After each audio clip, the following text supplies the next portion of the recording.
So it's great to have you back here, Scott. Likewise. And it's been a couple of years. We've had the pandemic come in between since the last time we spoke. What's the biggest thing you've learned about muscle building in the past 18 months? Oh, how easy it is to maintain. Probably the big thing that everyone was saying. That was the big topic when it happened. And I've noticed it in particular, even now in the last 6 months. I could be training. I'm here in Florida for those who don't know. And it's almost, this is why they keep on having the shows like the Olympia, and a lot of the pro qualifiers here in the States are in Orlando. There's a great venue there, the Orange County Convention Center, because Florida, be it good or bad, not making any value judgment there, but it's pretty much normal here. People aren't really, some people wearing masks, but there's no mask in the grocery stores. There's no real mask requirements aside from medical facilities that I've noticed. So everyone could be back to training normally, but I've been training at home a lot and doing some other things. And I've got a strange sort of, it's called a myalgia paresthetica injury in my, when my left leg. I've had it multiple times and kind of got past it, but this time I kind of did myself in a little bit. And I've just been training really, really hard, but with very, very low volume. And much to my chagrin, actually, I've started kind of gaining weight slowly but surely, without necessarily even trying to, by simply training it as I normally would. And then, like, today would normally be a training day, and I sort of like did a auto regulatory assessment of my legs, like it would have been a lower body day. I'm like, no, I think I'm not going to do that. And I've been doing that for the last 3 or 4 months, literally just training, funny enough, how I used to when I was in grad school decades ago, when I had like just barely enough time to get a training session in. And I would just go into the gym and train whatever I felt like training, whatever felt like it was ready to go. And training that way in a really auto-regulatory way, very, very smart. Actually kind of have the sense that I'm gaining some muscle mass. It's not a massive explosion. That's simply not going to happen, but it's certainly not going the other direction. It's kind of surprising, actually, and kind of cool. Although I like to train more, it's a nice thing to have, and it's a nice thing to know that, you know, you can get by in a lot less, which this research also supports, but I'm seeing it personally.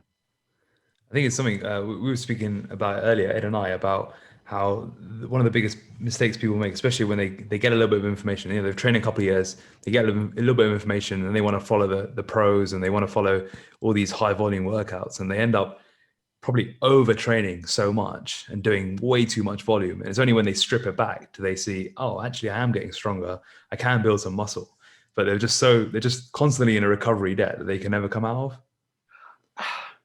I'm torn on that. I think. What are your thoughts on it? Yeah. There's this notion of higher volume training now with lots of reps in reserve. It's a very controversial one. At least it kind of seems people kind of bring that up. Sometimes cringe, like RER is a 4-letter word sort of thing.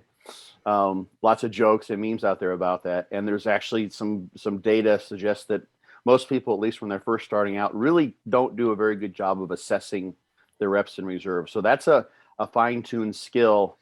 And what I tend to see when I think of sort of the average person, which you might call a lifestyle client, or, you know, maybe a lot of your listeners who they're not trying to get a pro card or, you know, be an avid competitor, is that it's just on average, and this is something I've, you know, picked up over, I've been training now for like 40 years. So, you know, gyms for a long while, is that most people don't train, quote unquote, like there's a gun to their head, like they got nothing left. So that's a function of the gym, the social environment that they're in. Some gyms, like, you would totally be an outlier if you trained that hard, because no one else is doing that. Everyone's kind of like, you go in, you have sort of a social environment, you're kind of joking around, having fun. With some people, that's training really hard. With other people, it's not. But very often, I'd say on the average, people aren't really pushing as hard as they can. So there's a lot of volume there. And I don't know whether that's really pushing people into an overreaching scenario. Probably with your folks who actually are a step above kind of your average. I just go in the gym and I do 3 sets of 10, 3 times a week, full body type of thing. That's possible because they're doing, you know, every exercise for 3 or 4 sets, and even leaving 2 or 3 reps to reserve. That's a massive amount of volume with that type of effort level. So some people, yes, but I think there's a huge spectrum. We as humans, and this totally applies to bodybuilding, because we want to find like the golden nugget, like the single magical bullet that is get us there. We want to compartmentalize and say, okay, this is the issue. If we stop doing this, then we'll get there. And I just did a talk about this. Right, I put the dogs inside so that they don't go crazy. They might bark. I just did a talk on this, on biological interindividuality. There's such an incredible, amazing range in basically every physiological, biological value that you'll see. Even in humans, we're all the same species, but we're not the same. And I think this maybe comes from the some of the a research perspective that comes from researchers who've done both animal work or want to try to make a soft science, like an exercise science, more of a hard one. You take rats that have come from the same litter, that have been, highly genetically inbred to be very much alike, and you split them randomly into two groups and apply a variable, whatever it may be, and test. Well, you've got basically genetically identical subjects there. That's not what you have. You could just, anyone who's watching this is going to be on video, I presume. Yeah. If you look at the three of us, we're all humans, but we're all very different looking people, really. Everything from the shapes of our heads to, hair, skin color, the whole kit and caboodle. So that really plays a role. So for some people, yeah, they're probably, they may be going overboard, and when they pull back, they'll get a nice overreaching effect. And then there are others, who may be just kind of doing that, and they may not have even found, and this is a whole other topic, the right combination of effort and volume that might be the best way for them to grow, because they just haven't gone there, and they may take years. They may never even figure that out, because they may never want to train hard enough to know that physiologically they would make better gains if they trained harder and did much less. But psychologically, they're like, I'm not going to train that way. That's just ridiculous. Well, what do you think differentiates the psychological factors there? Because it's so variable. We'll see people that send videos and they've got 10 reps left in the tank, and we've got other people that will go all the way to failure. What is the journey there to go there? Because it's so variable and it's so hard to teach.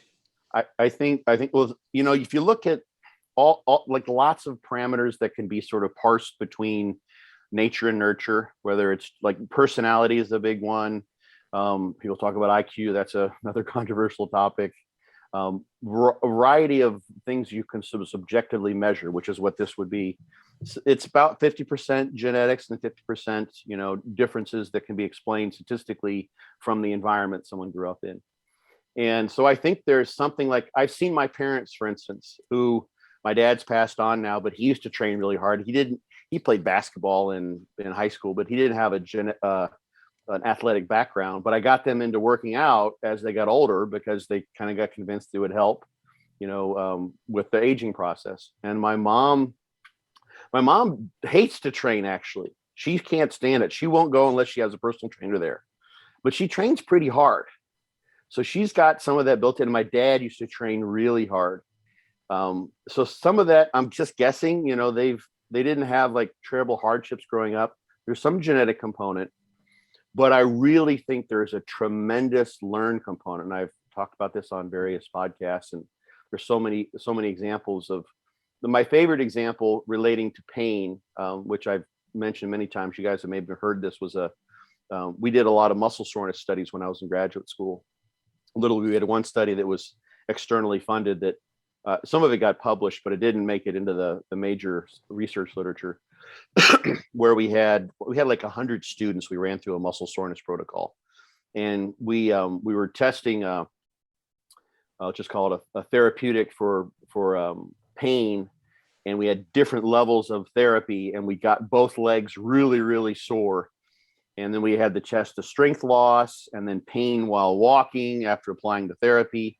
And then one of the things I was responsible for was doing a pressure algometry measurement, where you take a little, it's pressure algometer, it's a pressure meter, and press it on a certain spot, a standardized spot, and the muscle in the quad that had been injured through the exercise protocol.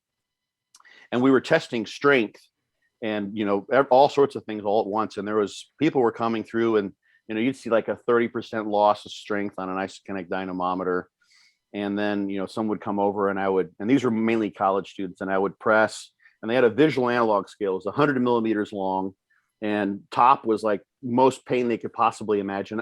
And I had a very standardized way of explaining the scale to them. I said, so the 0 is you feel nothing whatsoever that you would consider a painful experience, maybe pressure, what have you, but there's no pain to it.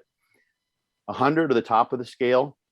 Imagine the most painful experience you could possibly experience, like a flaming hot samurai sword that's being seared through your body, cutting you in half, taking hours as you're coming in and out of consciousness.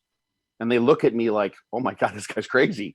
But I wanted to really create something that would end those, like bookend those perceptions of pain.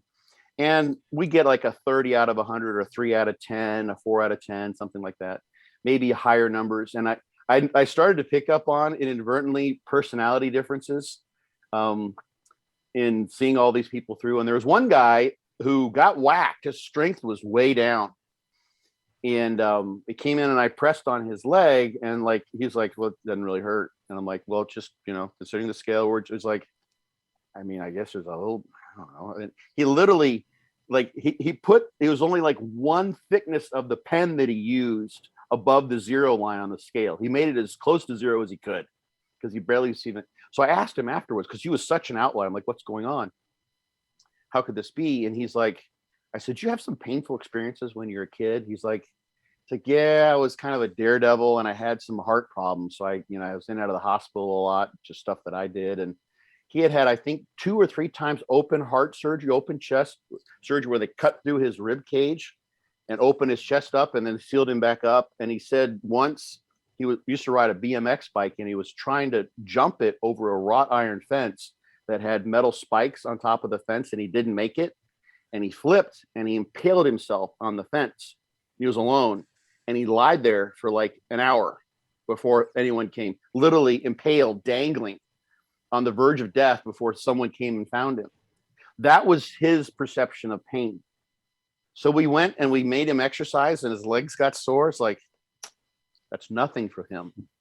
So when you have experiences that anchor your perception of something throughout your life, and that can be an internal experience. It can be partly related, I think, to what you may see in others.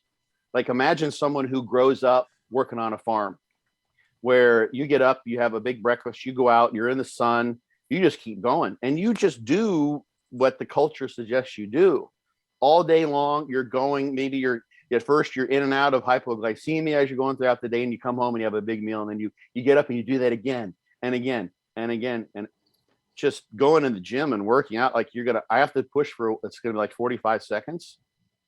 Okay, no big deal. I've been doing this for 10 hours straight, weeks on end. When I grew up, that anchored my perception of those things. So I was a little dramatic in my presentation, but you get what I'm saying. So I think that is some of it. With that in mind, though, do you think if we can't control for all the experiences people are going to come into the gym with the first time, do you think there's a lot of value then in spending some of that first period of training, or your training experience, going to or close to failure to benchmark it? Because from my opinion anyways, if you go straight in with an RPE approach or an RIR approach, you're almost telling them to run at 70% before they've ever actually run at 100. And if you've never been to the top, how do you know where to scale back to, if that makes sense? Yeah, well, there's so much there. One of the things, it depends on the person, and where their goals are, where they want to go with this. Another funny story, I don't feel like guys like these anecdotes, but I was getting back into DC training. This is years ago, and one of the trainers, the very first trainer in my gym, was there, and he's like, I want to do this with you, man. I want to get huge. And the conversations are always really hilarious with him, because he never really knew what he wanted to do. So we went through, the first day was a lower body day, and we went through the workout, and we did the heavy sets, and we got to the Widowmaker on squats, and he didn't really know what that was. So I just kind of like, so just watch me. You're basically explaining to him how it's supposed to go. And I did my set, literally, and I finished. It was a Smith machine squat, finish at the bottom, because I had truly failed. crawled out from Sorry, under. Scott, could you just run through what a Widowmaker is? 'Cause I think some of the people listening might not be aware. Okay. All right. So like the name suggests, the Widowmaker, if you're a guy, would be a set that would create a widow out of your wife because you kill yourself during the set. That's what Widowmaker literally means. So typically they can be sets of 20. That's how they were in DC training, but although he had higher rep sets as well that you call Widowmaker. And you're going to pick a weight that if you did a continuous set where the reps were just one after other without any pauses, you might get 12, 14 reps with. And it helps, of course, to have proper motivation with this. This is like basically a death set, essentially. That's how you can think of it. And you would load the weight up, pick something you could maybe do 12, 14, 15 times, and then strategize your fatigue without putting the weight down, without resting in any way, shape, or form. So you keep the bar on your back if it's a squat until you just get as many reps as you possibly can. Even if that requires that you stand there for 5, 10, 15 seconds before you bang out another rep. So these can be 3-minute long sets, potentially, depending how good you get at it. And a lot of it's just sheer willpower, huge inroads into recovery, but gigantic stimulus because you acquire basically reps at a 1 or a 0 almost reps in reserve effort level by resting in between as long as you can. So especially on a Smith where there's no balance there and you can kind of like, keep yourself rigid and wait for your legs to recover, try not to lock your knees out, of course. And the set just goes on. So the idea I would tell people is that someone were watching this and they just sort of walked in the gym. They weren't used to seeing people with this sort of effort level. They think that guy literally is suicidal. He's trying to kill himself right now because you go like literally a set like that. You would say, okay, most people would stop at 10, and you go to maybe 12 because you sense some fatigue, but you only went to 12. You didn't drive that to like 1 or 0 reps in reserve because you want to extend the set as long. You want to basically traumatize yourself and extend the set as long as you possibly can, doing as many reps as you can. So people can look up Sarge's 98 rep set, I think is one of my favorites. It was a lot more reps, but there's one you can find of a guy named Sarge. He did a body weight squat for 98 reps. And it was like a 10-minute set because he's just like, keeps going and going. You're like, I can't believe this guy he has this much willpower, but he just keeps on going until eventually there's nothing left. So anyway, I did that. I did my Widowmaker. And I, kind of recovered, looked up, and I looked at my buddy or the trainer there who's going to train with us. And I said, Andrew, what do you want? What do you want on the bar? And he's like, I'm not doing that. And I'm like, he's like, what? It's like, I'm not doing that. That was it. And he finished. That was the end of the workout because he knew he didn't want to maintain that. He didn't want to go there. That wasn't going to be a regular, sustainable effort level that he was willing to do. That wasn't what he wanted to train with. So back to your question, if someone is willing, if they like to train that way, if they're of the mindset that they enjoy going in and having a conversation with God at the end of their sets every now and again, then that's what you want to be able to do with them. They'll like that. They'll enjoy that. That will actually become sort of a forwarding process, a self-fulfilling process for them. Other people, you got to be careful with that. Because then you're not going to be creating a system they're going to want to aspire to.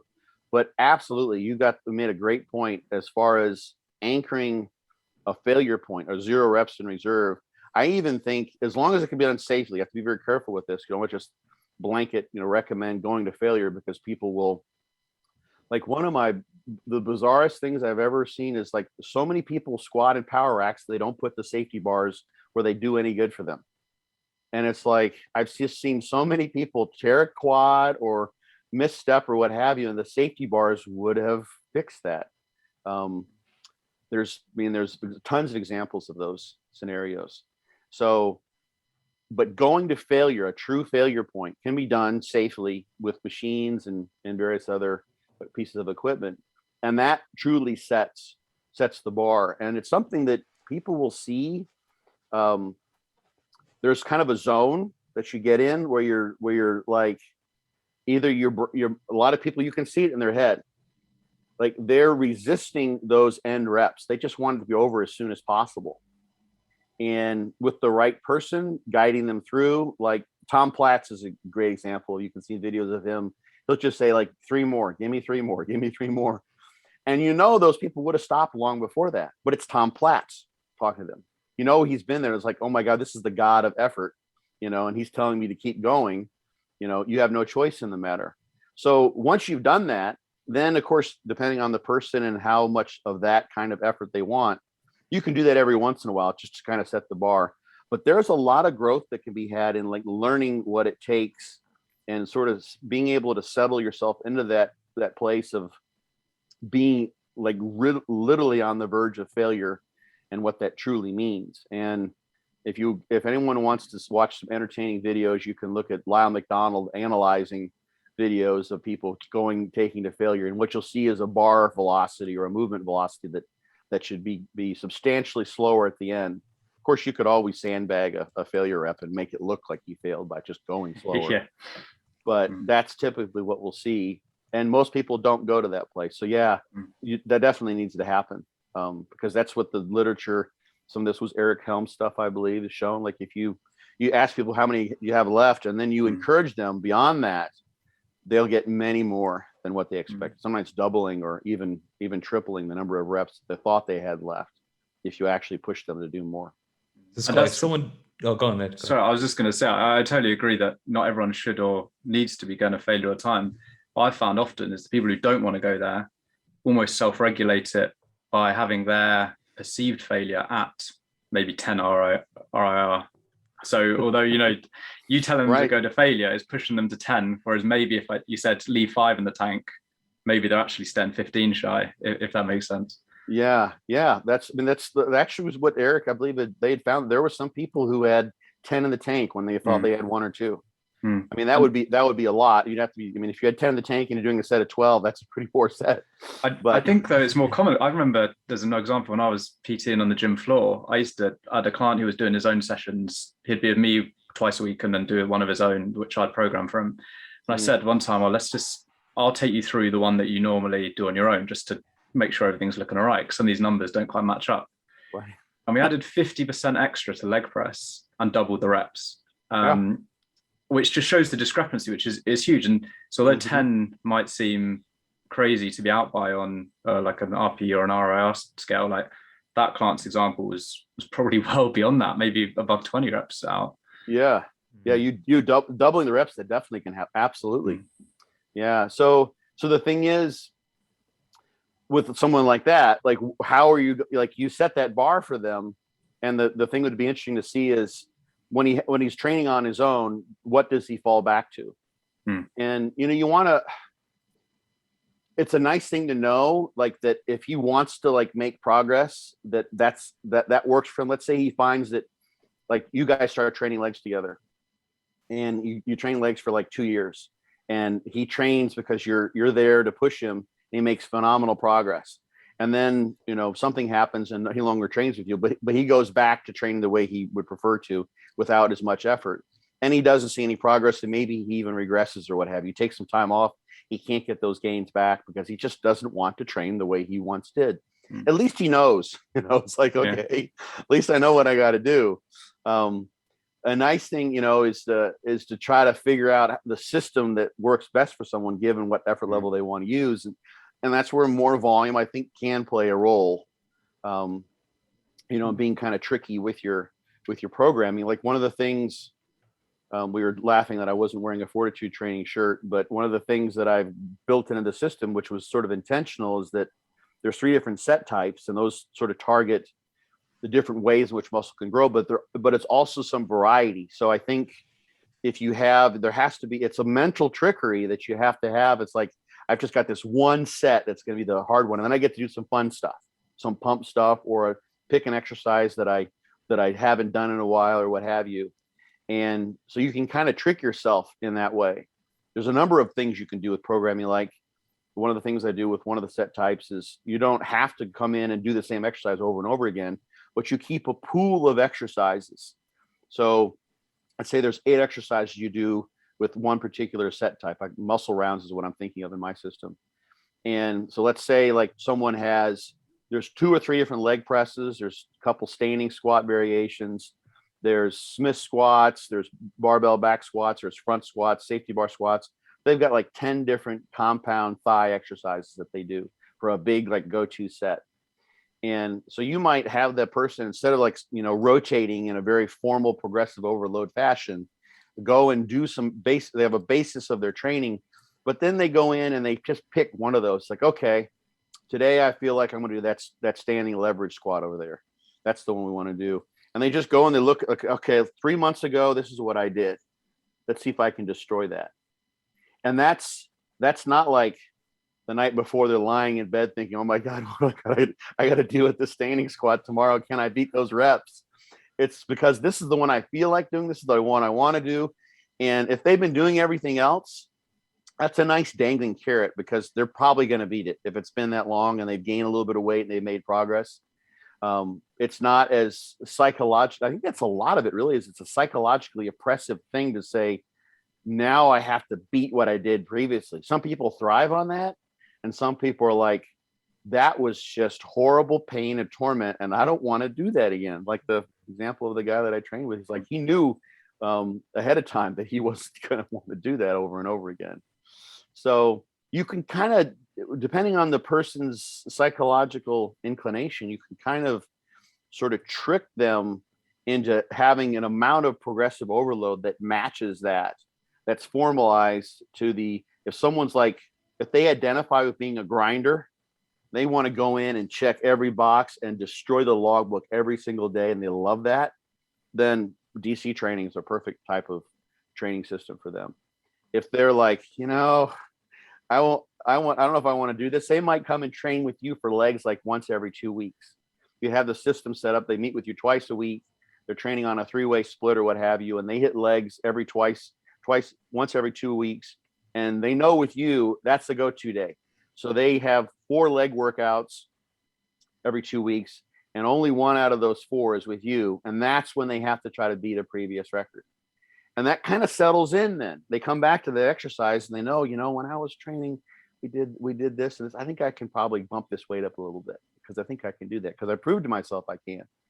So that would match that person's mentality. So like I was kind of saying before, there's such a wide range of what is going to work best and be sustainable for people. I think that's the way, at least that I view it, is kind of match the engine with how fast the person wants to drive.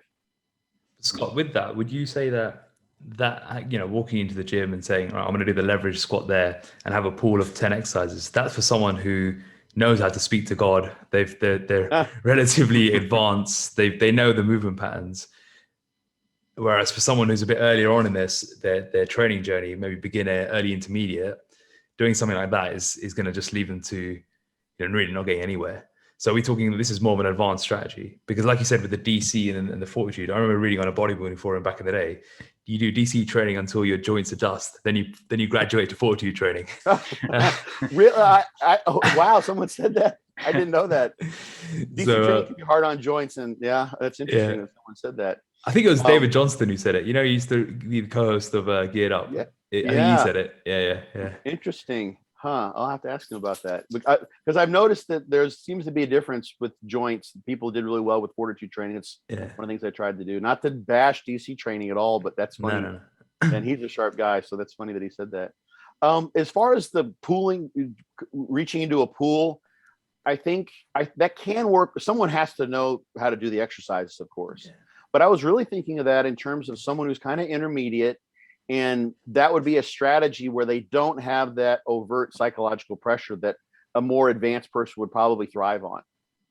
The fact that they're advanced, it could just be genetics. That's sort of the interesting thing, is you can have a very advanced physique and not really be very advanced as a trainer or as a bodybuilder, and not really quote unquote know so much what you're doing. You're just simply are such a good responder to the stimulus. And this is just sort of a general kind of an issue in the bodybuilding world, is you see, the best physiques don't necessarily mean that they've trained the hardest or they've trained the smartest. It may very well mean they've got the best genetics. So, but I was thinking for someone who doesn't thrive on that formalized, but they still need to know how to push themselves. And I think if you with a strategy like that, you could set that in every once in a while. And what it actually is to reduce the stress of like, oh my God, I have to go to that I want to kill myself place, and say, you know what, this is the one I feel like I can do. Like I kind of wanted it. I've chosen this, not like it's been, okay, now I'm going down to meet the executioner, and I've got to go to town. It's like, no, this is the one I feel like I want to do because it just looks fun. So-and-so is doing it. I want to train with them for this, for this exercise. So it's for more of a sort of an intermediate, less progressive or overload oriented person who knows that component is important too. So they would have like every 2 weeks, let's say they'd add that in. And then they kind of know if they're working with a coach with themselves, like, you know what, I'm going up on all of these exercises, even though there's 10 of them, I'm going up over time. So I'm doing something right. And I'm doing that without like thinking every 2 weeks, I got to go and do the same exercise and progress. It's like, no, every 2 weeks I get to choose whatever I want to do. And so it's a little lighter, so to speak. Just to maybe then just go in a bit more on what you referred to as, say, the intermediate lifter, just to make sure it's clear for everyone listening. Those people understand how to perform all those exercises consistently well. So, the example that you said of going between maybe some different leg press variations, squat variations, the thought of how to perform those movements is so locked in, they can just get in and get going with working. I know with a lot of people we have, when they first come, especially, let's say their quad dominant movement might be, say, a split squat. It might take them a while to get proficient at that so they can do consistent good reps. Correct me if I'm wrong, but I don't think you're saying then if you're still in that stage that you should then be, maybe 1 week doing a split squat, 1 week going and do a barbell squat, another week doing a hack squat or whatever, because there's a technical proficiency that needs to be acquired before being able to then kind of let loose a little bit. And if you agree. Yeah, it's interesting. At that stage, you probably don't need any formalized progressive. I mean, you want to learn how to do the exercises, but you're just going to get better at them just in general, even if you're being really, really, really strict with the form. Newbie gains in strength are just phenomenal. So, that's not the, unless that, of course, is something, again, depends on the person who they really like that. So, I remember this is an example that just popped into my head, and it's a really bad thing. I've seen trainers before who would lie to their clients when they would do skin folds and tell them they're losing fat to keep their mindset. They would just tell them the wrong numbers, like, you're doing great, just before they pay for another package. That and because they know, like, if, like, let's say they've had they broke the diet, they have potentially an abstinence violation effect. You guys familiar with that term? So it's an old term from the health behavior literature. So where someone is trying to abstain from something like smoking or some negative behavior, and when they violate that abstinence, so like someone's trying to quit smoking and they just go and they smoke a cigarette, there's this effect that'll happen where they just kind of fall off the wagon.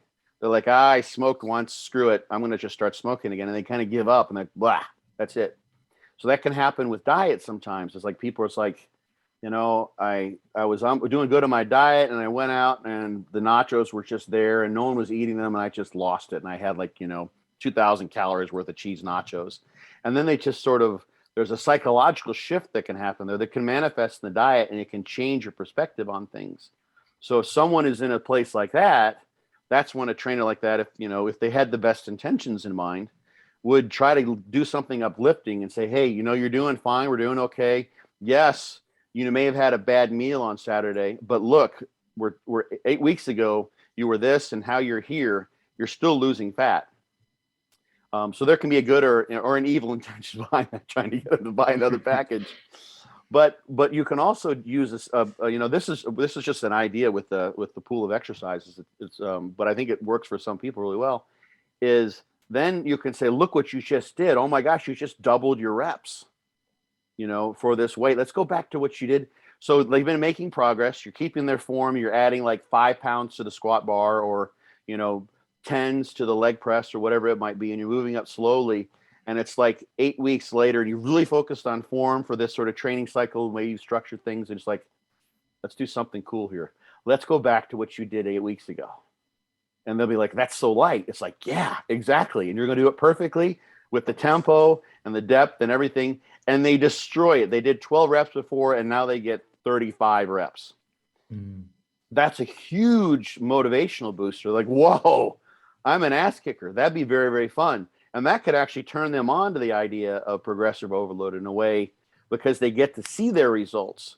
Not they're being tested and like, oh my gosh, I'm being scrutinized by the gods of gravity here. Rather, I want to go and see how much better I've gotten. And this is a way for me to sort of figure that out. And I'm looking forward to being able to beat a previous PR in the gym that I noted in my logbook. So it's an opportunity rather than, a problem that they need to overcome. Scott, we've spoken about beginners, intermediates, advanced. What do you see as that journey? Like, what do you differentiate between that? When do you know you're becoming that? Because we always get questions around this, like, oh, am I becoming more intermediate now? Am I ready for advanced tactics? What is the deal here? It's funny. You can define that in the literature with like number of years of training or what have you. A lot of times I just leave it up to the person. You'll kind of know. Yeah. So people will, I ask them where they are, and how they assess themselves is probably more important than how I do in many cases. Because it depends on the context, why they're being asked. Like if they say they're advanced, and you're not getting the feel that they are from everything they're saying and telling you, then you probably shouldn't like let them do all these exercises without getting a video of them doing them. We're not going to go to town on, barbell squat widowmakers. And if they say they're advanced and they've been training for 8 months, and they don't, all their questions suggest they're really much a newbie as far as information and knowledge wise. But if someone has lots of experience, someone could be, I've had, people, I have a lot of experiences on my board where people come on and they're trying to figure out whether they should do fortitude training. I have a discussion board that is free to anyone who's bought the book. So people can come and ask me questions to make sure they know how to do the program. And they've been training for years, but they really are still kind of intermediate because they've just kind of dabbled and they've never really sort of focused and tried to become a student of the game, so to speak. So those folks, despite, a decade being in and out of the gym and, maybe literally it's an accumulated decade of training, they're still intermediate because they're not sure what they're doing. They're not quite sure. So, I wish I could give you like a hard and fast answer on that, but it's not just time. It's not, and literally here's one that will settle in really good with you guys. I've seen and talked with people. I mean, this is really common. And I see this as a failure of the trainer in large part. And I think my mom maybe even kind of falls into this category, who have trained for years regularly. They're like continuously, constantly, and they don't have any idea what they're doing really. They don't know the names of any of the exercises. They wouldn't know whatsoever, like how to go in the gym and do things on their own because they're just sort of like kind of checked out to a certain degree. They're just kind of like being guided along the path. So they've always had someone showing this. So those people are kind of beginners as far as being able to be autonomous in their own program design, diet construction, those sorts of things. And then you can have people, and I've had people, clients, people I do consults with, people on my board who are just like, they're just information sponges and they know so much and they ask really keen, insightful questions and they've just kind of gotten involved with this. So I would say they're advanced in terms of many things and they may be overthinking. So that's like, they're almost too advanced in terms of their knowledge level. So you can run into that. So, with those two examples, you're like, well, who's more advanced? If you look at a study, which is say years of training in the gym, one's 2 years, one's 10 years. And the other person can't tell a leg press from a chest press. And the other person, is looking at loading curves on leverage versus linear leg presses, and wants to know if the effect of friction is important because of the bearings that are used in the different equipment brands, that kind of stuff. So it's hard to say, but I usually, the person senses they are tells me a lot what they think about their own, because that's going to tell you how attuned they're going to be with what they do when you're not watching them, and how they're able to guide themselves in the future. They feel like they're advanced and they have confidence, and they're going to be able to behave like an advanced person would in most cases, I think. Well, that brings us nicely onto the topic of being your own coach, because one thing we've done in RNT is we've as part of our service now is we've built a curriculum. We call it the M&M curriculum: movement, nutrition, and mindset. And it's 138 lessons, all in small bite-sized chunks every week that are released. So 6 weeks on, then 1 week reflection week, 6 weeks on. And each week you have a lesson and action cue. And the aim of the game is we say at the end of the 12 months, you can have an MBA in transformation. And you can have the education you never got at school in movement, so all about training, in nutrition, every little bit about nutrition, and then mindset as well. Because we want, at the end, not only you've been given the fish, but you're taught how to fish, and you become your own self-care coach for the rest of your life, and you never need a plan, program, or a coach again. And when I say, you've obviously written a book called Becoming Your Own Bodybuilding Coach, so we're very aligned in this thinking. Talk more about why it's so important that we can empower people to become, the leaders of their own health and fitness. Well, I mean, that's, like I said, it depends on the person. Like my mom is a good example since she's come up. I don't think I've never spoken so much about my mom on a podcast before, but it's just good for her. She has got a great trainer. He's actually a physical therapist, a really nice guy. She's been with him forever, and she doesn't want to be able to coach or guide herself at all, but she knows it's good for her to go in there. He is basically, he's as sharp as they get. He could program her at whatever level, she wanted to go, but he's basically there for the conversation. And the connection was that my dad had some physical therapy issues that he needed that level of interaction. And my mom started working with him then, and then they've just kind of stayed in connection with one another. So for her, like being her own coach, like it's kind of immaterial. She just likes Bob because they have good conversations. Whereas I think for some segment of the population, this isn't everyone, but for me and for many others, just like any kind of sort of sporting endeavor, like this really kind of applies to sports and athletics. I think one of the intrinsic values, intrinsic goods that can come from these types of challenges that we expose ourselves to is that they give us insights into the rest of our lives, and they give us an ability to tackle whatever challenges life might bring us otherwise. So there's one answer to your question, is that when you go into something as truly as personal as and intimate as it can possibly be, to figuring out your own body in terms of nutrition and stresses that you're imposing upon it, and being realistic literally with what your pain tolerance is. Like maybe you just don't like painful experiences, and you just would rather train with lots of reps in reserve and do lots of volume. All those things can translate into a self-awareness that I think makes life simply better. It makes it more worth living. Being your own coach too, I think it can make you, if you want to be as good of a bodybuilder, you want to get as fit as you possibly can, like that's taking the horse by the reins. Like you're now the person running your own show. And ultimately that's what we're doing. Even when you hire a coach or when you choose an expert, so to speak, you're still making that choice. But, the question is how much of the Venn diagram of the how many pieces of the pie of the decision-making process do you want to go to that expert because they've been doing it for decades, or they've got degrees, or they've got a nice, impressive clientele, and how much of it should be up to you.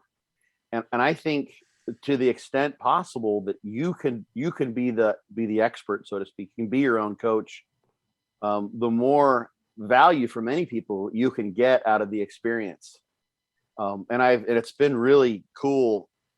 And it matches so well, because at first I'm like, why is it happening this way? But it made perfect sense after about the second or third time. I'd have people come to me, they picked up my book, and didn't hear a thing from them, and they ran with the book for like a full year, and they just send me a message on Instagram. It's like, bought your book a year ago. They didn't contact me. I didn't know who they were, and they ran the whole thing, a whole off season, dieted down, used my peak week strategy if we get into that topic, and they won their show or whatever, and they put on 12 pounds of stage weight, like all these crazy transformations.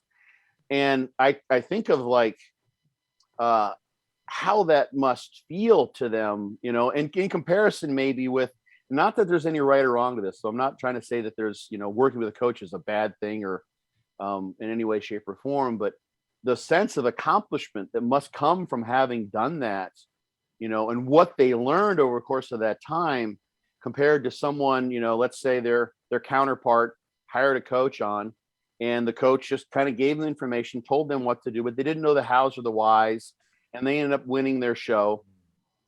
They've got a nice connection with the coach. They were part of that, you know, that can be a good thing, but you know, coach-client relationships can be an iffy thing that's done in various ways, and it's done poorly in many cases too, I think. But that's a totally different experience. And I personally tend to favor the former, and I think that a lot of people do, because now you're in the driver's seat. Now you can, for instance, like, okay, now I want to take it to this next level. This is what I try to do actually with coaches or with clients now as a kind of a coach, is now you're like, okay, I've done this. I've coached myself for 5 years, and, you know, but I'm, you know, bodybuilding and fitness is not my area of expertise. I've done kind of what I can do. Now I want to like take it to the next level. And I know, because I've been at this, that when I read, you know, what so-and-so says on Instagram, or this coach or that, like, they're full of shit. Like, they don't know what they're talking about, or that's definitely not how I would do it, or that approach wouldn't work for me.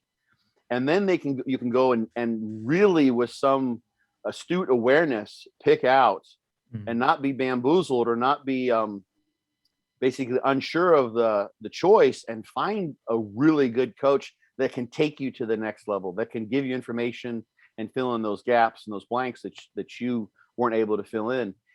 And then you're right. Here's the beautiful thing, kind of launching forward. Now that you've coached yourself so much, you've got such a foundation of knowledge that when someone says, you know what, I think doing this would actually remedy that problem, you're like, whoa, yes, of course, that makes total sense. Those sorts of aha moments are those are one of the most beautiful things in life, in my mind. To like have something click, to figure something out, to be connected with the inner universe of your body and how it manifests in your physical form, let's say, and to kind of know what happened there, and be able to see the beauty in that, because you've got this foundation of self-coaching that's been in place and you've built on your own, is just a wonderful thing. So this harkens back, and I'll end my little my diatribe here, but there's a book, and I'm actually reading it again now. I read it originally in German like 30 years ago, and I'm reading it now in German. I've got another German podcast I'm doing on Saturday, so I'm working on my German. And it's Zen and the Art of Motorcycle Maintenance. And I don't know if you guys are familiar with the book. Robert Pirsig is the author, and I've talked about this one. And actually, the Be Your Own Bodybuilding Coach name of my book is sort of a play on the idea of be your own Buddha, which of course is a Zen related concept. And one of the major themes of that book is being in connection with the things that you're doing is a very good way of going about living. And there's a contrast between Pirsig, who's sort of the protagonist of the book. It's autobiographical, and he's on a motorcycle trip with a couple, and Pirsig maintains his own motorcycle. Like, he's out there, he wants to go, you know, feel the wind in his face, you know, and smell the smells of nature and do all those sorts of things. But, you know, the motorcycle still needs to have the oil changed. You know, he's got to pay attention to pressures and temperatures, and he's got to ride. He's got to fill the tank. He's got basic things he has to do.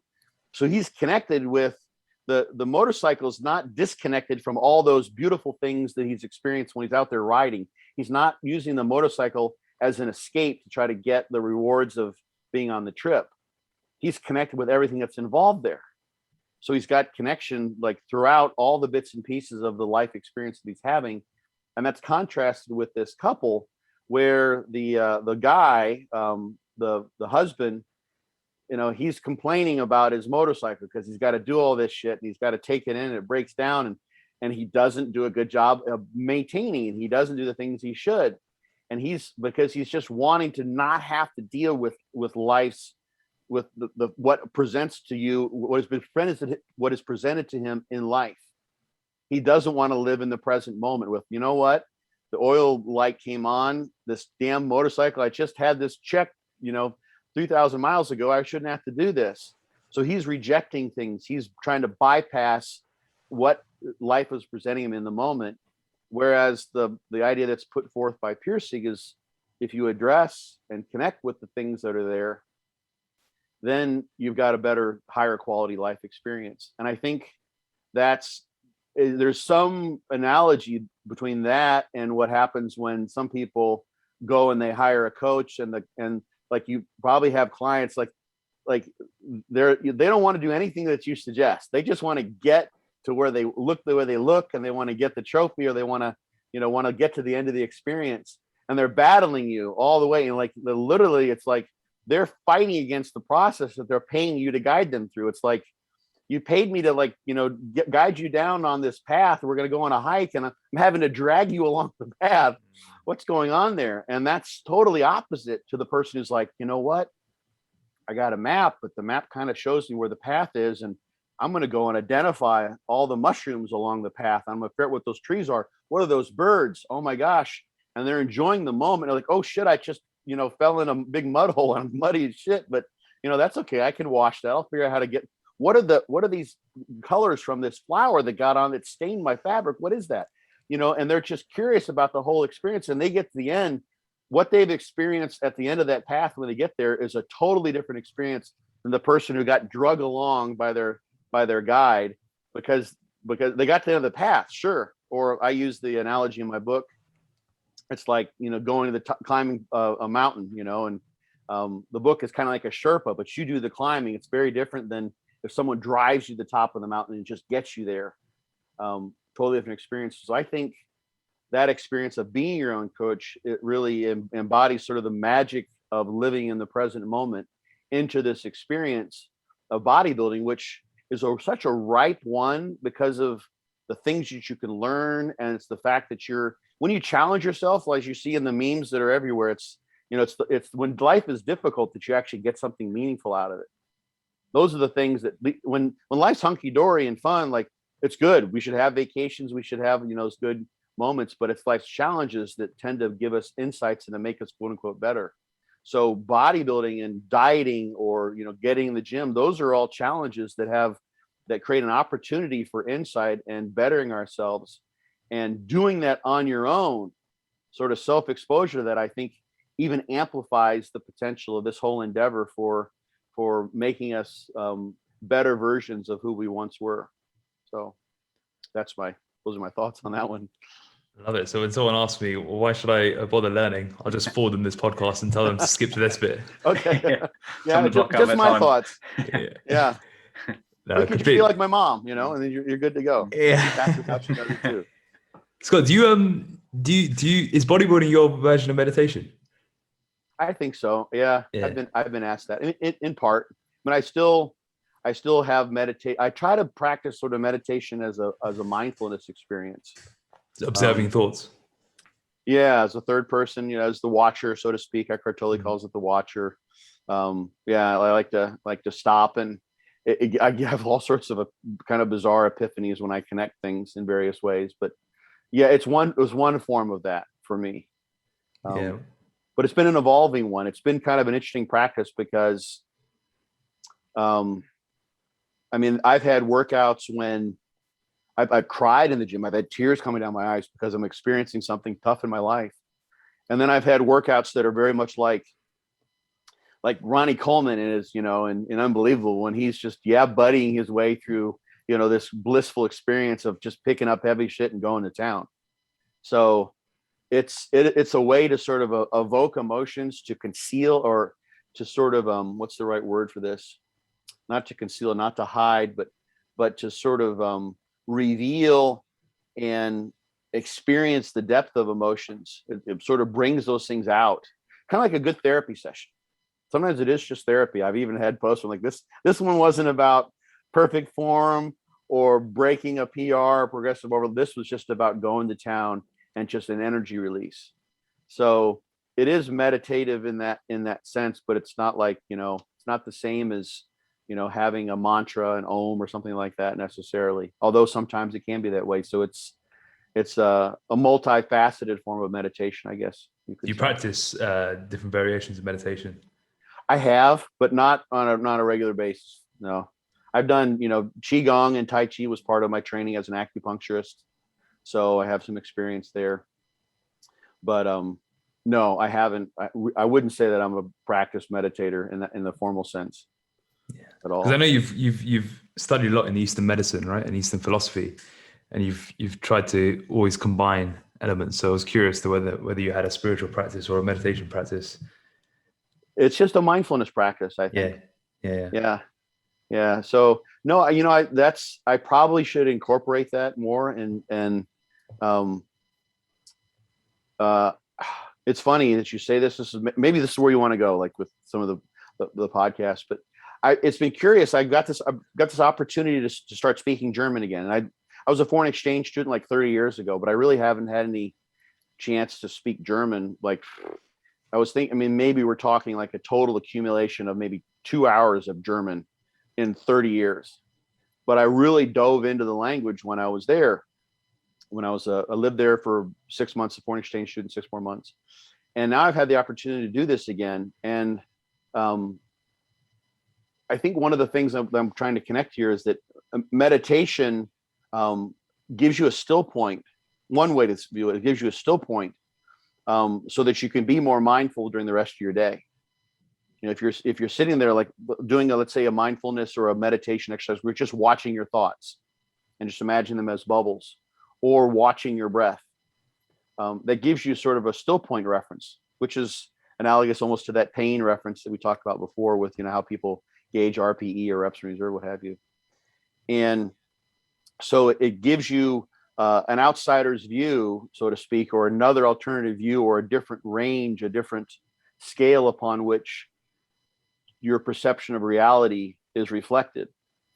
And with the German, the thing that's interesting is, and I watched an absolutely fascinating video just the other day. That was all in German. I can send it to you if you like. I think you can do English captions. A guy by the last name of Spitzer. He does a talk on the limits of the brain at University of Cologne. It's on YouTube like 3 years ago. He's a pretty well-known guy in Germany. I'm starting to find out. I just found him the other day. And learning this new language and like exposing myself to it basically is it's causing who knows what kind of craziness in my brain, because I'm spending almost half my day, if not more, in the German language. I'm doing what I did when I was in Germany, but now I have the advantage of YouTube and podcasts that I can listen to in meetup groups. I talk to my dogs in German. I have they call them false friends. I have conversations with myself. I listen to podcasts. I stop and I answer them in German. So I'm basically going from someone who's a fluent English speaker. I can just the thoughts can just sort of flow through my voice. I don't have to think about grammar or how things piece together. I don't have to grasp the vocabulary every once in a while. But when I'm speaking German, it's like I'm on the Autobahn and I'm riding a tricycle, and I'm hindered I'm handicapped in a way. And now that gives me a brand new perspective on things. And plus there's different ways in which and this is just one language. It's very akin to English, but it gives me a different lens through which to view the world. And that's the same thing that meditation does. It sort of resets your lens. It changes the refraction of your view of reality in a certain way. And I'm doing this with the German language. It's absolutely fascinating because one, I'm having a sort of, I'm seeing different ways in which concepts and thoughts and things flow together. Like in German, you would say, das nervt mich. And like direct translation is that nerves me, like gets on my nerves. But the way, like you'd say, like that bothers me, it's like, Nerven is a word that just doesn't really have a direct English equivalent, but you kind of get what it means. It nerves you. It's like, but it's a totally different feel to that, in the language that reflects what's going on in the person's body when they're being bothered by something's annoying them. So it's a different view of the world that's really beautiful to have. And plus, I'm being able to do this. I'm watching lots of bodybuilding and fitness related stuff. And I explained this, I think I said it to Mark Drossel, whose podcast I'm doing this weekend. And it's sort of like I've been on like the landscape of bodybuilding, you know, in the United States and English speaking world, and, you know, kind of seeing things from there. And all of a sudden I'm like, never noticed that mountain range over there. And I go and I climb over the mountain range, and like, there's this whole little community of German speaking bodybuilders, and they're all like, they're doing their own things. So I get to go down there and explore, and I get to see like Marcus Ruhl, you know who he is, a pro bodybuilder. Yeah. So he's very big. He has a YouTube channel and he's hilarious. I love that guy. So there's a lot of the pros that kind of like are doing, he's kind of doing what Fouad Abiad is doing now, so to speak. Well, could you link up with Roman Fritz? I know. Yeah, I did Because Roman's. I guess he can do a bit of both, can't he? Yeah, Roman, exactly. I did an Instagram live with Roman and Maximising about a month ago or so. So yeah, and I've known Roman. I met Roman when he was here in Tampa. So Roman and I, you know, exchange messages every once in a while. So yeah, there's that's what Roman does. He bridges both worlds. But I get to see all those other things that are going on in the different. It's like just I've gone to another bodybuilding culture. So that's I think part of what, you know, and what that does when you create that contrast with meditation, you know, like let's say you're someone who meditates for half an hour every day. You've been doing transcendental meditation or what have you, whatever your choice may be. And then you go and, you know, you get in the bank line and, you know, you've got, you know, an hour for lunch and you just want to like cash a check because you had some time to do it or whatever. It's so be a simple procedure. And there's someone in the bank line who is just holding everybody up and being really, really kind of rude. And so like your whole lunch break gets eaten up by that. You've developed the patience to doing half an hour. You can just meditate. You just stand in line and meditate. You make use of that time. It doesn't bother you one bit because you've shifted your reference point as far as like what's important, what's not important. You know, what can I do about this moment? Nothing. I can't change it. I'm here in the line. I'm going to do this, what I did. I don't have time to go get food. I can eat something in my car on the way home. If I'm late to work, will it matter? Et cetera, et cetera. So the meditation allows you to reframe things. And that's kind of what I'm doing, like with the language in a way, is I'm reframing things and getting like a second lens that I can put on my view of reality. So yeah, I like to kind of, it's a little bit of a psychonauts type of approach, I guess you might say, that I have built into my personality. With bodybuilding as the foundation. Yeah, it's the pathway in. I guess if you've done a Widowmaker early in the day, then standing in the line at the bank doesn't seem as painful either, does it? That's the huge thing. Like literally, you know, the reference point of what difficult things are. You know, it's funny. This happened like a couple of years ago. So I like one of the things I do when I diet down, I'll try to connect this with dieting, is instead of doing cardio, I go and I pick projects. And I try to do this with my clients too. And I think this is a nice solution. Is, you know, instead of doing you know, an hour of cardio, what have you, if someone can figure out a project that involves some exercise and energy expenditure, non-exercise activity thermogenesis, so that when they're done with their 12 weeks, instead of saying, you know, I did cardio 5 days a week for an hour each time. No, I had one, I love this. I had one of my clients who she wrote letters to people who were important to her and then hand delivered those to the post office. So like people like could she not had contact with for years and people were close to her. So she sent out like hundreds of letters, I think dozens and dozens of letters at least that went out to people. And then she got to hear back from those people. So she started this long distance correspondence, but she got her cardio in because she had like a 40-minute walk to the post office, drop them off. So you imagine how much better that made her life in doing that. So one of the things that I'll do when I do, instead of cardio, is I'll just pick the projects I've worked on, my truck and my Jeep, which I don't have anymore, or my RVs. And I remember I think this was when Yeah. So I had to take the lift out of my truck. I have a 99 Ford F-350 Super Duty. And it was all rusted out. And I was underneath that thing. And this is one day I just kind of had to do this to make it work for other application. And I spent 8 hours getting 3 bolts out from underneath the truck. And so I was talking to my mom later that day. She's like, what did you do today? It's like, I'm trying to get the lift out so I can blah, blah, blah. And I realized that I had spent literally 8 hours cranking on this thing. I had to like drill it out, and it was just this huge debacle. But it didn't really bother me because I wasn't severely dieted down. It's it was a really mundane thing to do. But I think having, gone through so many diets that were diabolically difficult, and having, had that as my marker of like, what difficult stress can be, and recognizing, of course, the time that I'm exposing myself to this on my own, like that was really not big of a deal. If someone said, okay, go and take those bolts out, it's going to take you about 8 hours to do it. That sounds like pure torture. That would be, that's abuse right there if you tried to make a kid do that. But I did it, and it really didn't bother me. And I didn't even realize till afterwards when I explained to my mom. She's like, what? And I'm like, yeah, I guess that's kind of crazy, but it's what I had to do. So yes, that's one of the things that's beautiful about bodybuilding in a very kind of basic black and white way, or taking on these challenges, is that it does make the rest of your life easier, I think, to some degree. Like, standing in line, for 30 minutes, it's no big deal compared to like 30 minutes of cardio when you haven't had carbs for 4 weeks or whatever it might be. So it resets your perception of what life's difficulties are, and gives you cognitive strategies to deal with stressful events. Absolutely. And segueing into hypertrophy, one question that's been on our minds this week a lot is the use of pauses and dead stops in exercises and their application, and the idea of, well, if a pause, should you pause everything? If a pause is good, should you pause everything? I know Ed's been thinking about this a lot, so I'll let him elaborate potentially a little bit more. Yeah, I think it was sparked really because we implement pauses quite a lot with clients to aid just technique. Pausing in the toughest part of the movement, it can help them get used to those positions, help standardize reps.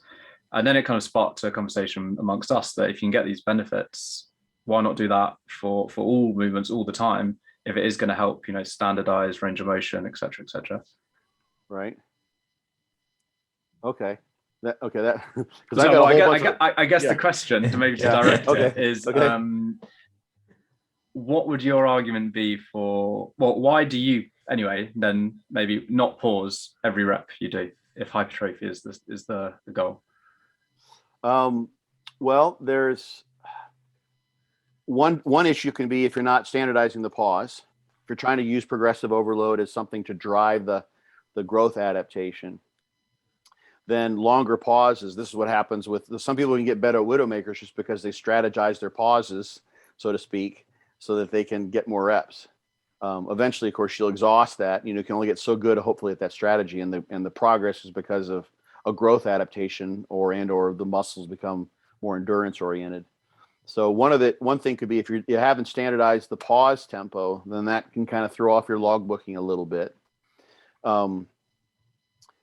The thing that I do, and this is kind of what I have built into fortitude training as a way to kind of circumvent and work around this issue, is, and this is a general notion this has been in my head for the longest time, and this actually kind of came from having done DC training and lots of widowmakers, was sort of really where it first jumped out at me, is that when you have pauses, let's say it this way, as a set progresses, you get closer and closer to failure point. Sorry, Scott, let me just say that. I think when I was referring to pauses, I was referring to an isometric, say at the bottom of a squat, you might do a paused squat. So 2 second hold at the bottom rather than, inter-rep pauses.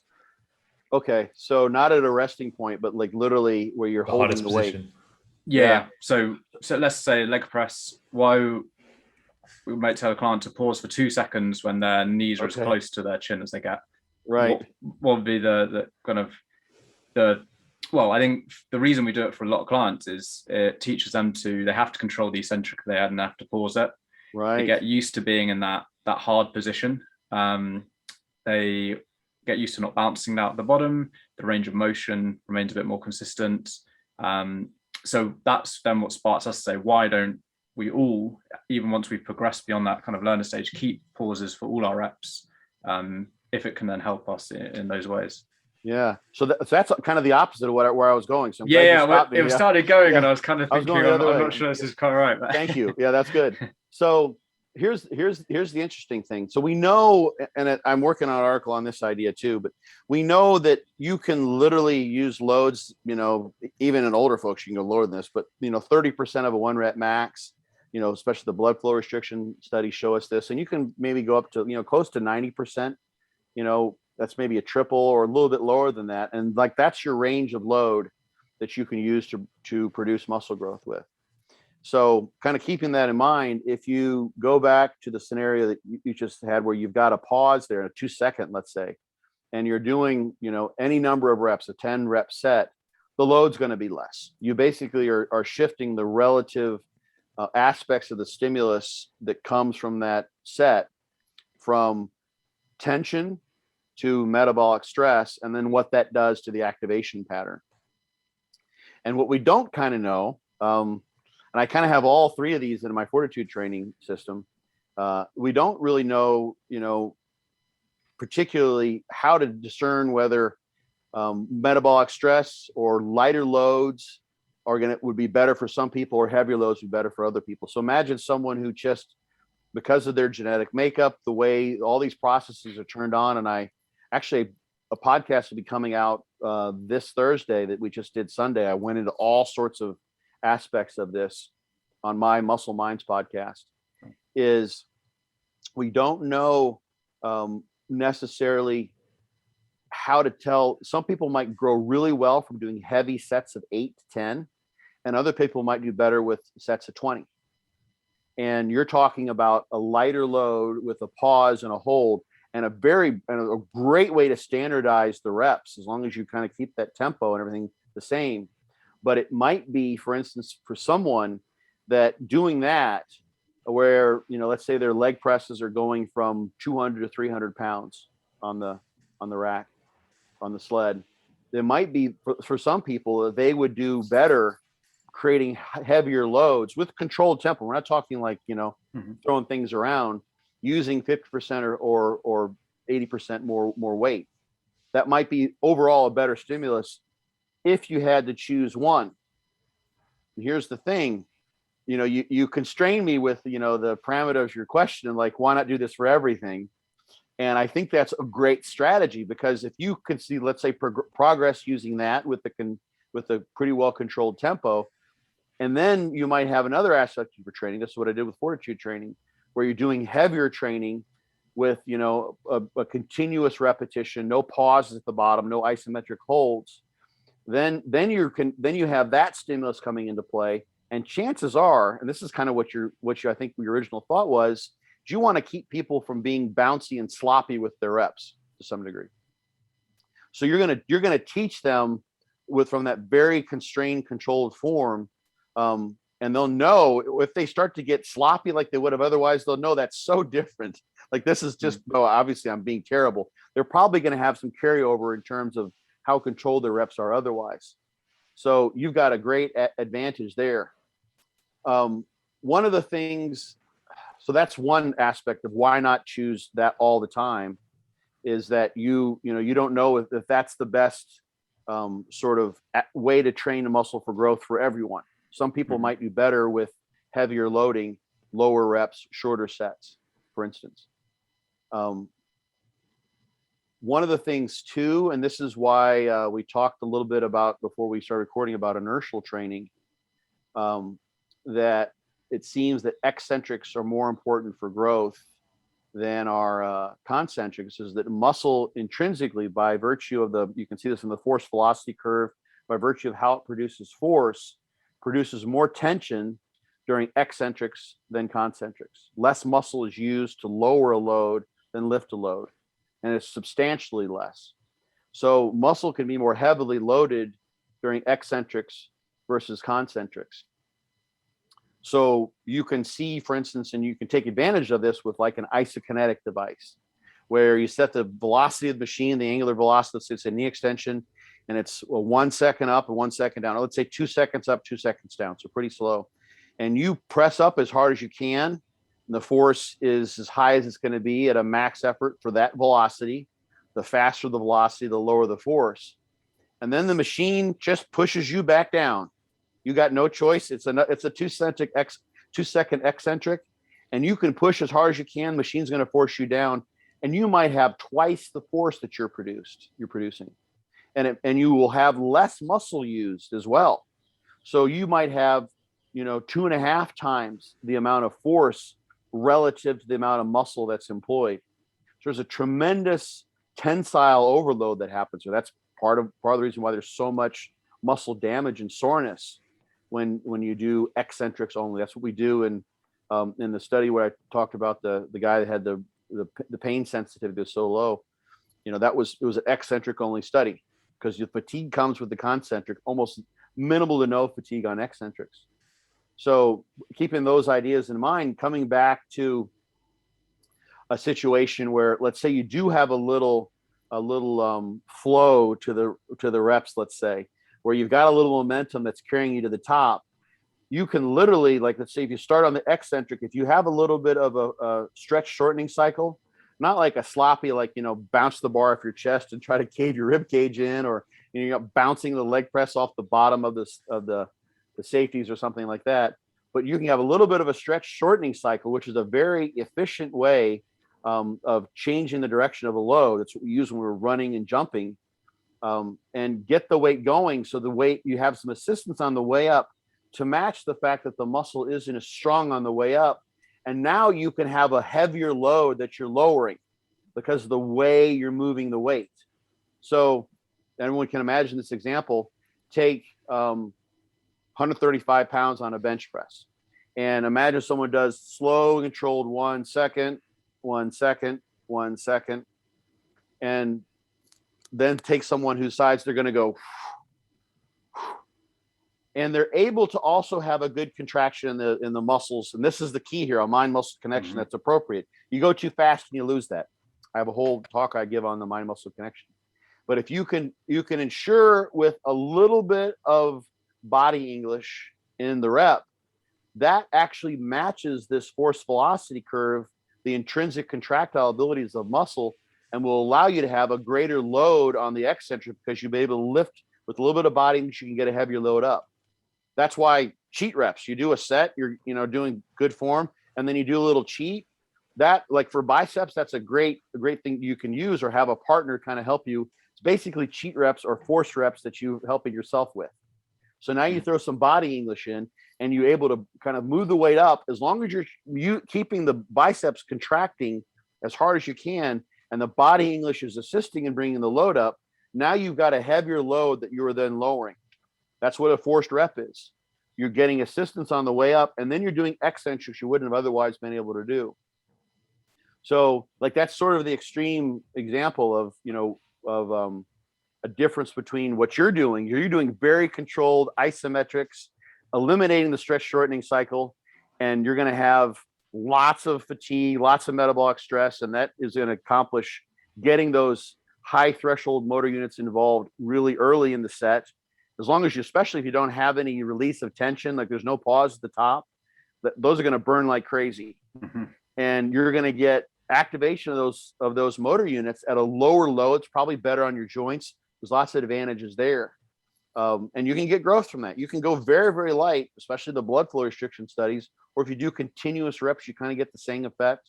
You have to be at maybe 40, 50, 60% of an MVC in order to keep blood flow from coming in out of the muscle. It's just the tension in the muscle will have a blood flow restriction effect.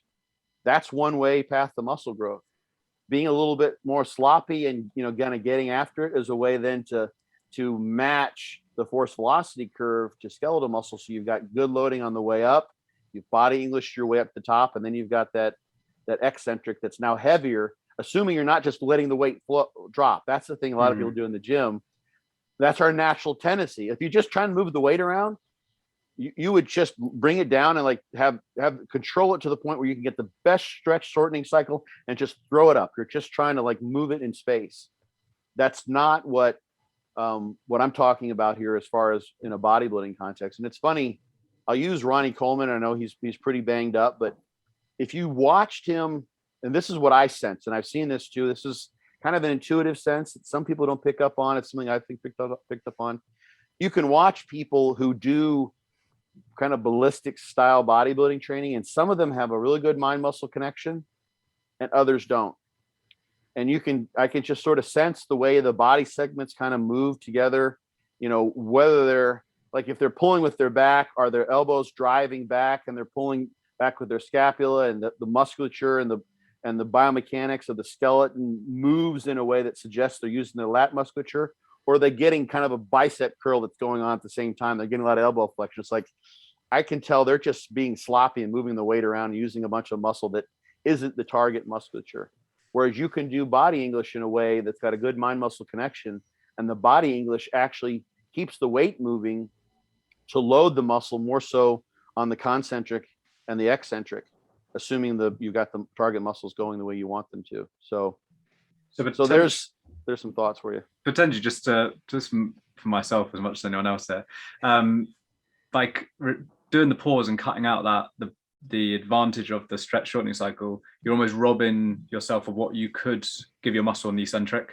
By making the concentric so strict, you're almost robbing the potential of the eccentric. So let's say it's a 1 centric concentric and a 1 second eccentric with a 2 second pause, right? So then you've got 3 out of 4 seconds of every rep are concentric or an isometric, and only 1 is eccentric. So if you look at the energy expenditure to hold the weight, isometric, or to lift a weight, it's much higher.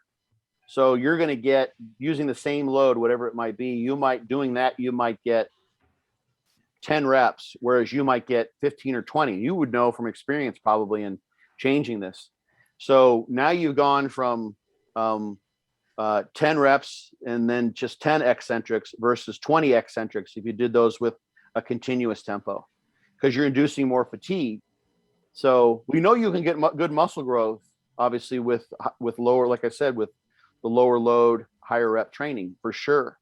But they also have a strong sense from the meta-analyses and the comparison studies with isokinetic training in particular, the flywheel training studies too, that eccentrics are very important for eliciting muscle growth.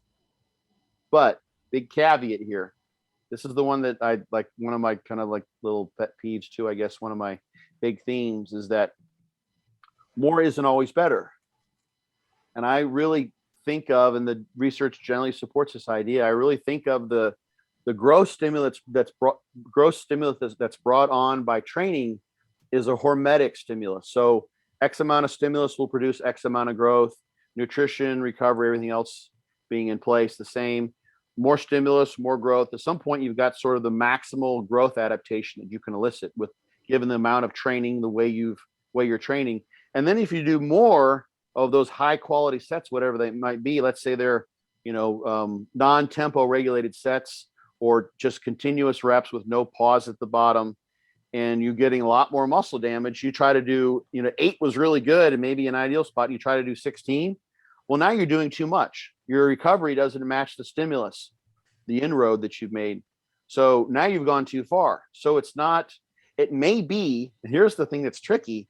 It may be that for some people, doing a tempo-based stress like that for X number of sets or whatever you can fit into a workout, that may end up for them being the appropriate stimulus to elicit a more optimal adaptation. And if you switch them to what would be more damaging and maybe a stronger stimulus and try to do just regular tempo reps, that might be too much for that person. So I'll try to do the curve. So you're here with this, and if you add now you're all the way over here and you're too far. Mm-hmm. Whereas someone else, it might be that doing the controlled 2 second pause reps is here. And then if you did tempo reps, you get them to a higher level of adaptation because that matches their adaptive capacities better, and just the way in which they respond to the stimuli.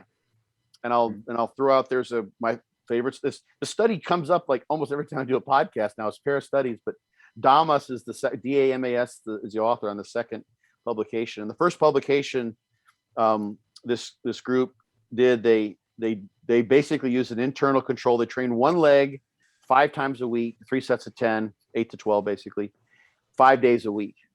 So 15 sets. They varied both the volume and the frequency, because the other leg was trained either twice a week or 3 times a week. Same workout, 3 sets of basically 10 reps. So they had 5 times a week, 15 sets versus 6 or 9. And they had an internal control too. And the idea was like, well, which is better for growth? On average, it was the same. Didn't matter. They published that. Okay. Basically a null finding, no big deal. Then they went and they looked back at their data for the individuals. And they found, as we said before, some people grew really well, both legs, regardless of whether it was 5 times, and they just grouped the 2 or 3 times a week together. Some people grew much better. About 1/3 of the people grew better with 5 times a week versus 2 or 3 times a week. Some people grew much better 2 or 3 times a week versus 5 times a week. And the 1/3 of the people, it didn't matter. They grew equally. So how much volume we need, and whether what you're talking about with those pauses at the bottom is going to be a function of that person and where that kind of fits on their hormesis curve, whether they do better in terms of more metabolic stress, lower load, higher rep types of stuff, whether they grow better from heavier load types of things where they can kind of push the progressive overload and lift the big heavy weights and have more tension. So you've got all these multiple input coming in. It's kind of like just a thought occurred to me, like, what's the best reading light for someone? And, some people, like, their eyes change a little bit as they age, and they have to have a certain lighting for them to read really well. Other people like, no, I need to go outside and read in the sunlight. Like, oh, no, the sheets are way too bright in the sunlight. I like to be able to nice kind of cuddle up at home in the bed, which is a little reading light. That's what gives me the right reading light. So everyone needs kind of a different stimulus, and it's the hue of the light, and it's the lumens of the light, and it's the background, as well. So there's all those aspects of recovery and the training stimulus and the nutrition that vary person by person that will determine what their best scenario is going to be for producing muscle growth. So one size fits all in terms of what you're kind of suggesting doesn't probably apply, but it might fit some people really, really well. And there are huge advantages, like we already talked about, for standardizing form and keeping people. Producing the mind-muscle connection is probably a big thing, I think, for sure. Because when you're there and they're at the bottom holding a leg press or whatever, and you're like, okay, feel your quads, use your quads. You've got 2 seconds to entrain them into a mind-muscle connection, and then drive with your quads. So now they learn how to move the weight. You've got a incredible motor learning opportunity there that will carry over, I think, to when they're doing other exercises, especially that exercise with a regular tempo. So definitely a good idea, but whether it's optimal, hard to say. Depends on the person, all the other things. It's really interesting. When you're talking, I was reflecting on all the exercises I do constantly and all the ones I intuitively like to do with a pause.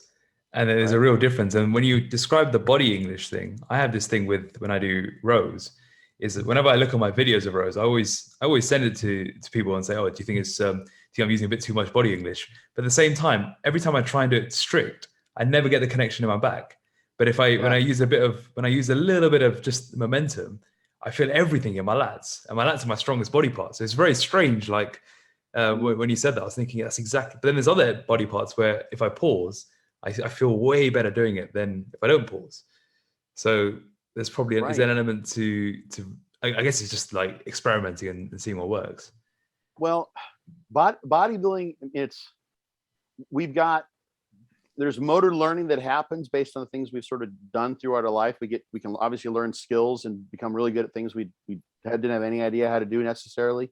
And then there's, we sort of learn, how to walk, as infants. We fall, we sort of self-correct, but bipedal locomotion is sort of built into us. Eventually we kind of figure that out. So for instance, pulling with your back. And, the idea is that I'm kind of driving at. I'm not a motor control expert, so someone could probably correct me if I'm wrong here, but, it makes perfect sense to me. Let's just put it this way, that if you're trying to engage the pulling muscles of the back, that trying to disengage some of them by not having any momentum at all, and then activate some of them, could be a little bit of a confusing for your nervous system. Whereas it's a much more natural action to engage all the like have a little bit of arch, a little bit of pulling going on with the spine while you're pulling back. You don't see people like, we don't like operate like like really rudimentary like robots that just move one joint at a time. We move all things at one time. So they all are engaged at once. So you're pulling at something, you're doing all these things at one time. Yeah. You can become too good at it, and end up using as much muscle as possible without hitting the target muscle. But you've got enough of a mind muscle. So the evidence is there. You can tell people, for instance, if they've done, I think 3 studies now with bench press, and they say use your chest or use your triceps. And you can see from the EMGs that people can do that to some degree. It actually is reflective of how much training experience they have to some degree. They've learned how to do that over time. But they can do a bench press with the triceps, or they can do a bench press with the pecs. So you can there's a mind muscle connection that can be learned and can be evoked by touch trainings. Probably can do it, and you can tell people to do that. But there's also just the fact that when you're moving something, like you can't like totally turn off your triceps. Of course, you wouldn't be able to lift if you tried to like totally turn off your triceps, you just go like this and probably hit the face with the bar, right? So if you're trying to pull and do a rowing movement, having all those muscles involved is going to be probably advantageous for keeping the back musculature activated as well. So that makes sense to me. And plus you might be feeling it more afterwards, because if you're doing a good job keeping the lats activated with that body English, you're loading the lats more because you're using heavier weight. Right? So that would make sense. Yeah, it's really well explained. Thank you for yeah. That was, the eccentric thing really makes a lot of sense. So yeah, I think right. Yeah. It's almost like you don't even think of it. It's like, oh yeah, that makes so much. I'm thinking of all that. Whenever I use a pause, I have to drastically reduce the weight, and also the eccentric just feels really easy. Like you always feel it's quite substantially easier, and it's just hard at the bottom, and it's hard like at the start of the rep almost, and then after that it's quite an easy rep, right? Yeah, studies have been done. Per Tesh has done one of the studies. He's done a lot of this inertial training stuff too,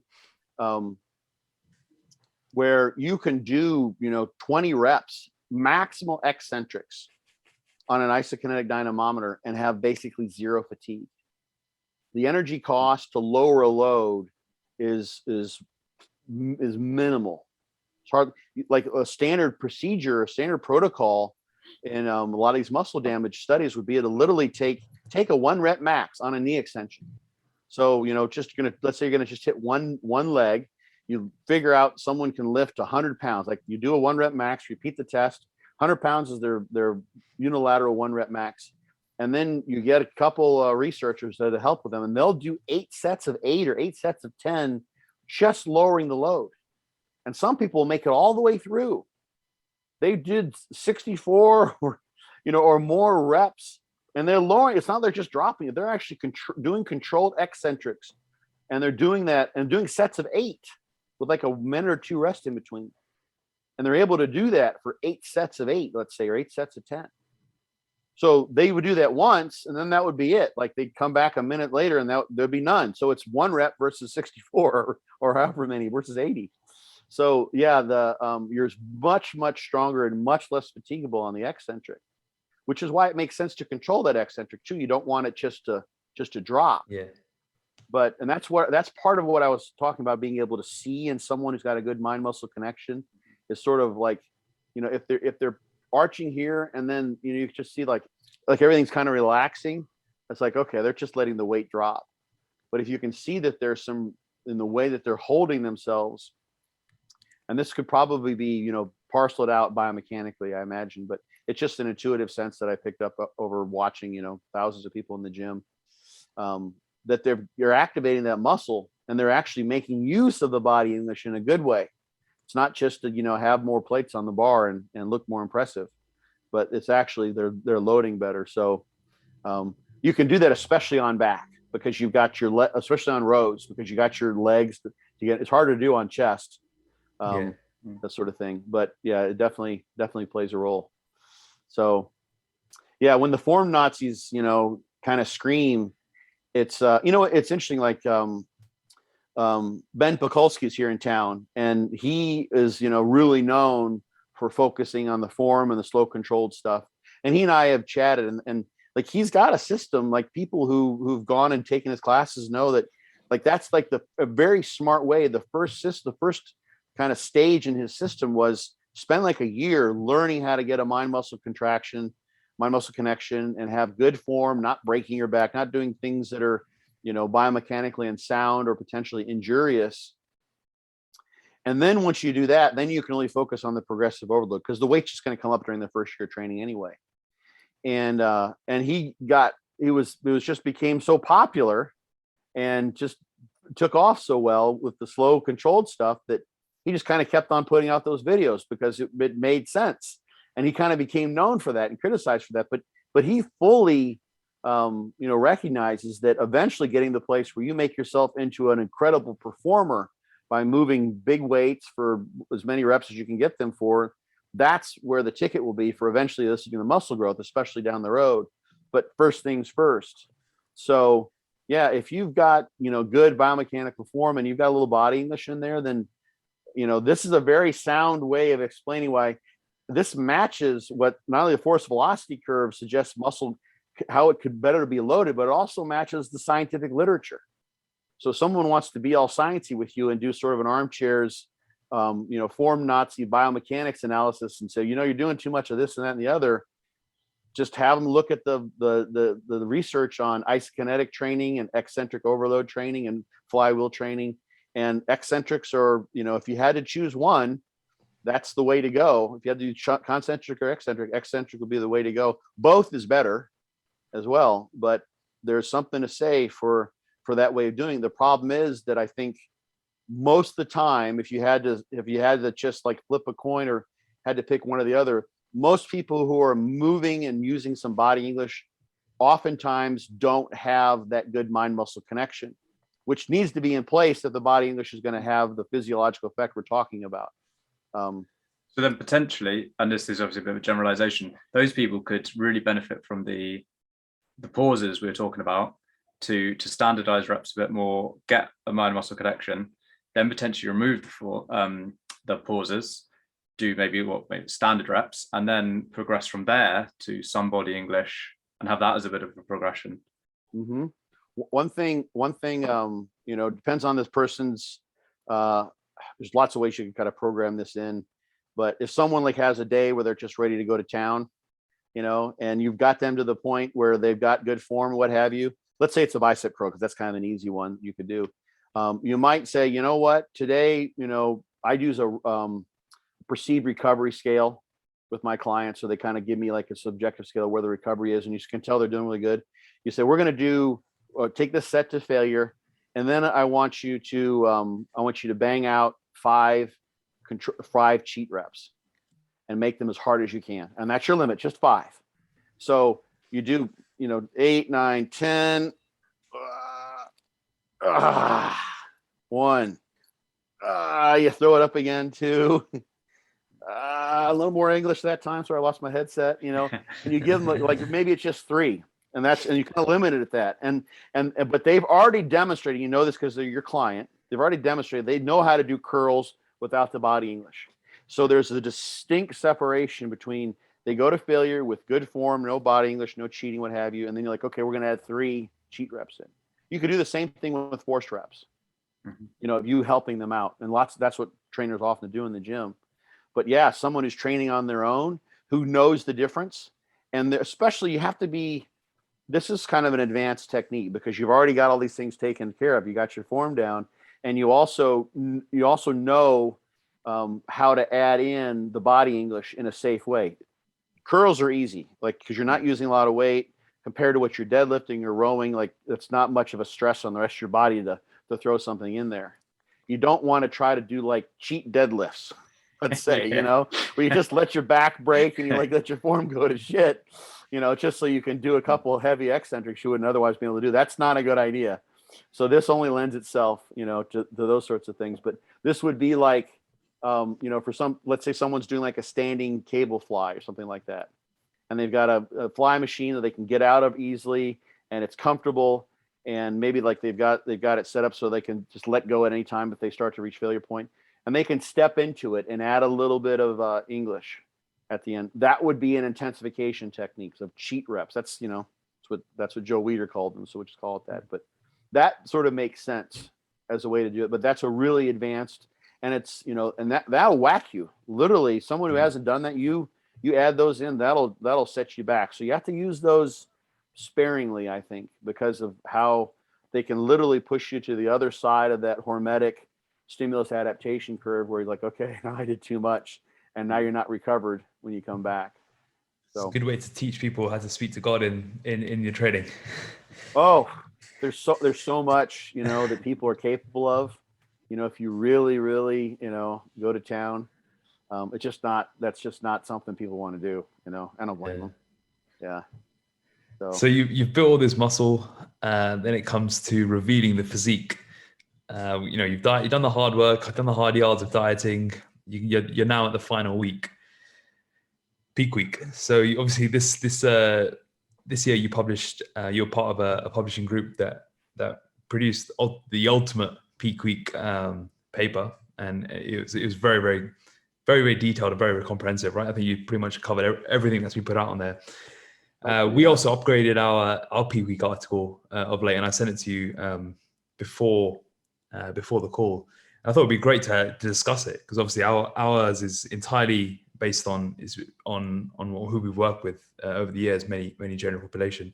But yours is very looking at all the bodybuilding research.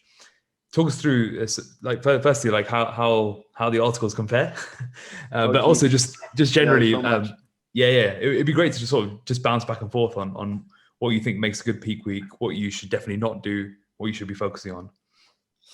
Well, I read through what you have. I actually kind of made some notes, and it's important. Like, population is super important. If peak week, if for you your peak week is a photo shoot, you know, that you're just kind of doing, like, you know, as a culmination of having like dieted down for the summer or what have you, that's a totally different scenario than someone who's literally, you know, they're trying to get a pro card, they're trying to like optimize things.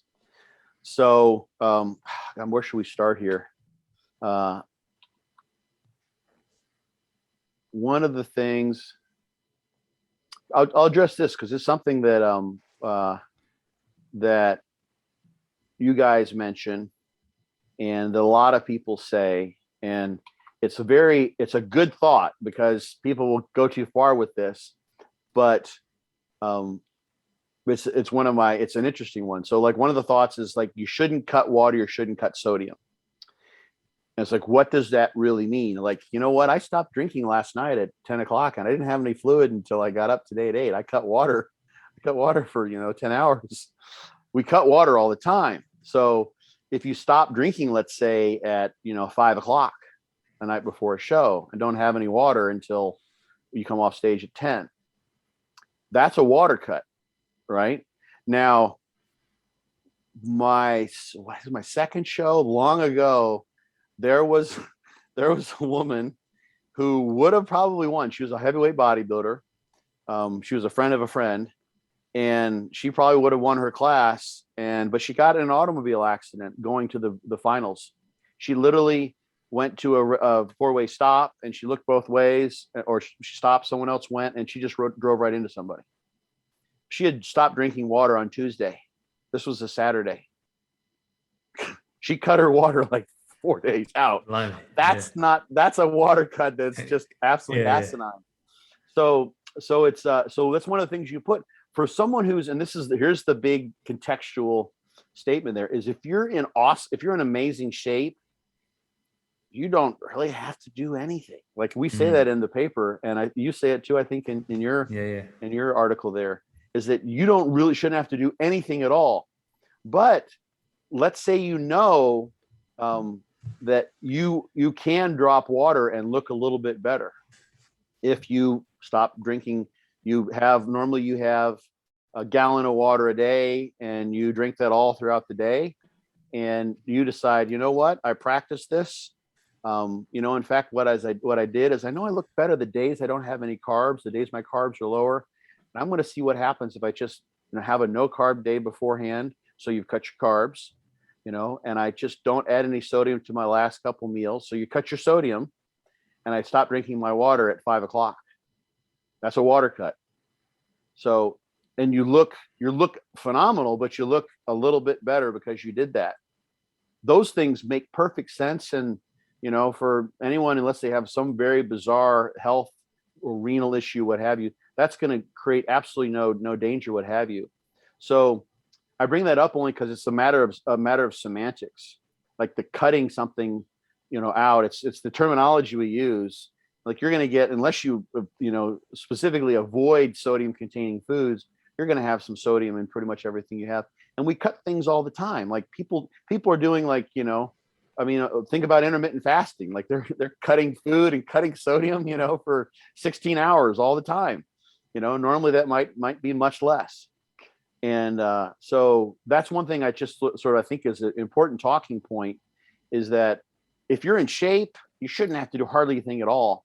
But the idea of cutting something out or leaving it in is all kind of relative, because we literally have a circadian rhythm where we're cutting things out all the time because we're not eating or drinking when we're sleeping, or at least many of us are not. So that's sort of, and what we have in the paper, the reason I sort of mentioned that is we have in the paper, we talk about a study with wrestlers, and I've been doing a peak week kind of protocol. It's in my book, where there is water and sodium manipulation.